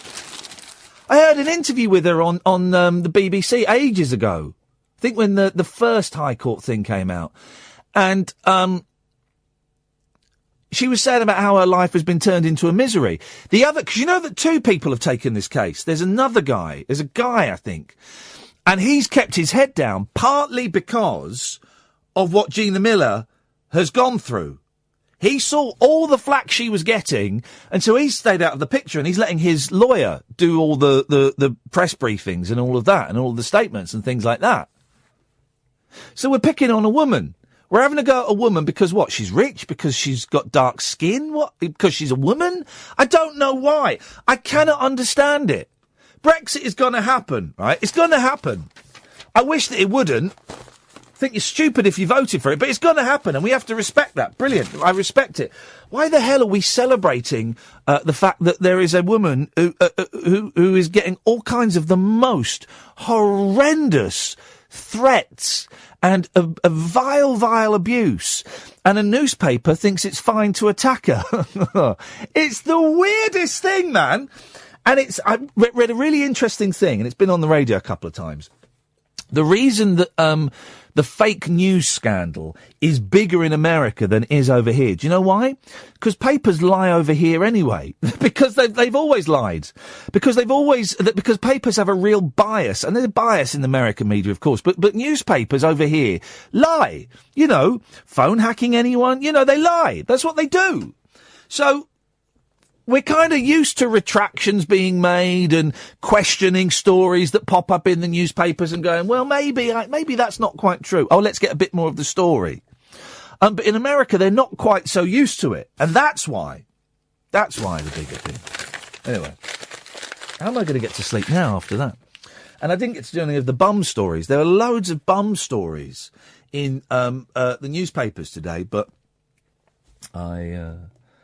I didn't get to do any of the bum stories, so for that you have my humblest of apologies. Well, that's it, guys. That's your lot for tonight. It was an all right show, wasn't it? Bits and pieces. Don't forget, of course, you can download the podcasts. We do a best of. We haven't got any guests lined up. I've emailed a couple of people and they've not got back, so I need to chase up a couple of potential guests. Maybe next week we'll have a little... Rod Argent from the Zombies. We'll have him on Friday, maybe, if we can turn that round in time. We're speaking to him before Friday's show. Forgot all about that. We've got loads of guests. We've got Rod Argent from the Zombies coming on, which will be awesome. If you want to download the podcast, it's available in all the usual places, of course. If you go onto iTunes, though, and type in Iain Lee, loads of things pop up. But if you download it from there, you can subscribe and unsubscribe and subscribe and unsubscribe. That helps us no end. If you could be so kind, please, as to leave a cheeky little review, maybe 5 stars, I don't know. It all helps in the positioning. And there's another podcast up there as well called The Rabbit Hole, which is number 11 in the comedy charts, guys. It's gone back down to 11. We were 10 for a moment. It went back down to 11. That's it for this evening. Back tonight at 10. Thank you, as always, to Edmundo and Catherine and to most of you that called in. Most of you. Night. Across the UK, online and on DAB. We are Talk. Talk Radio. Give it some lip.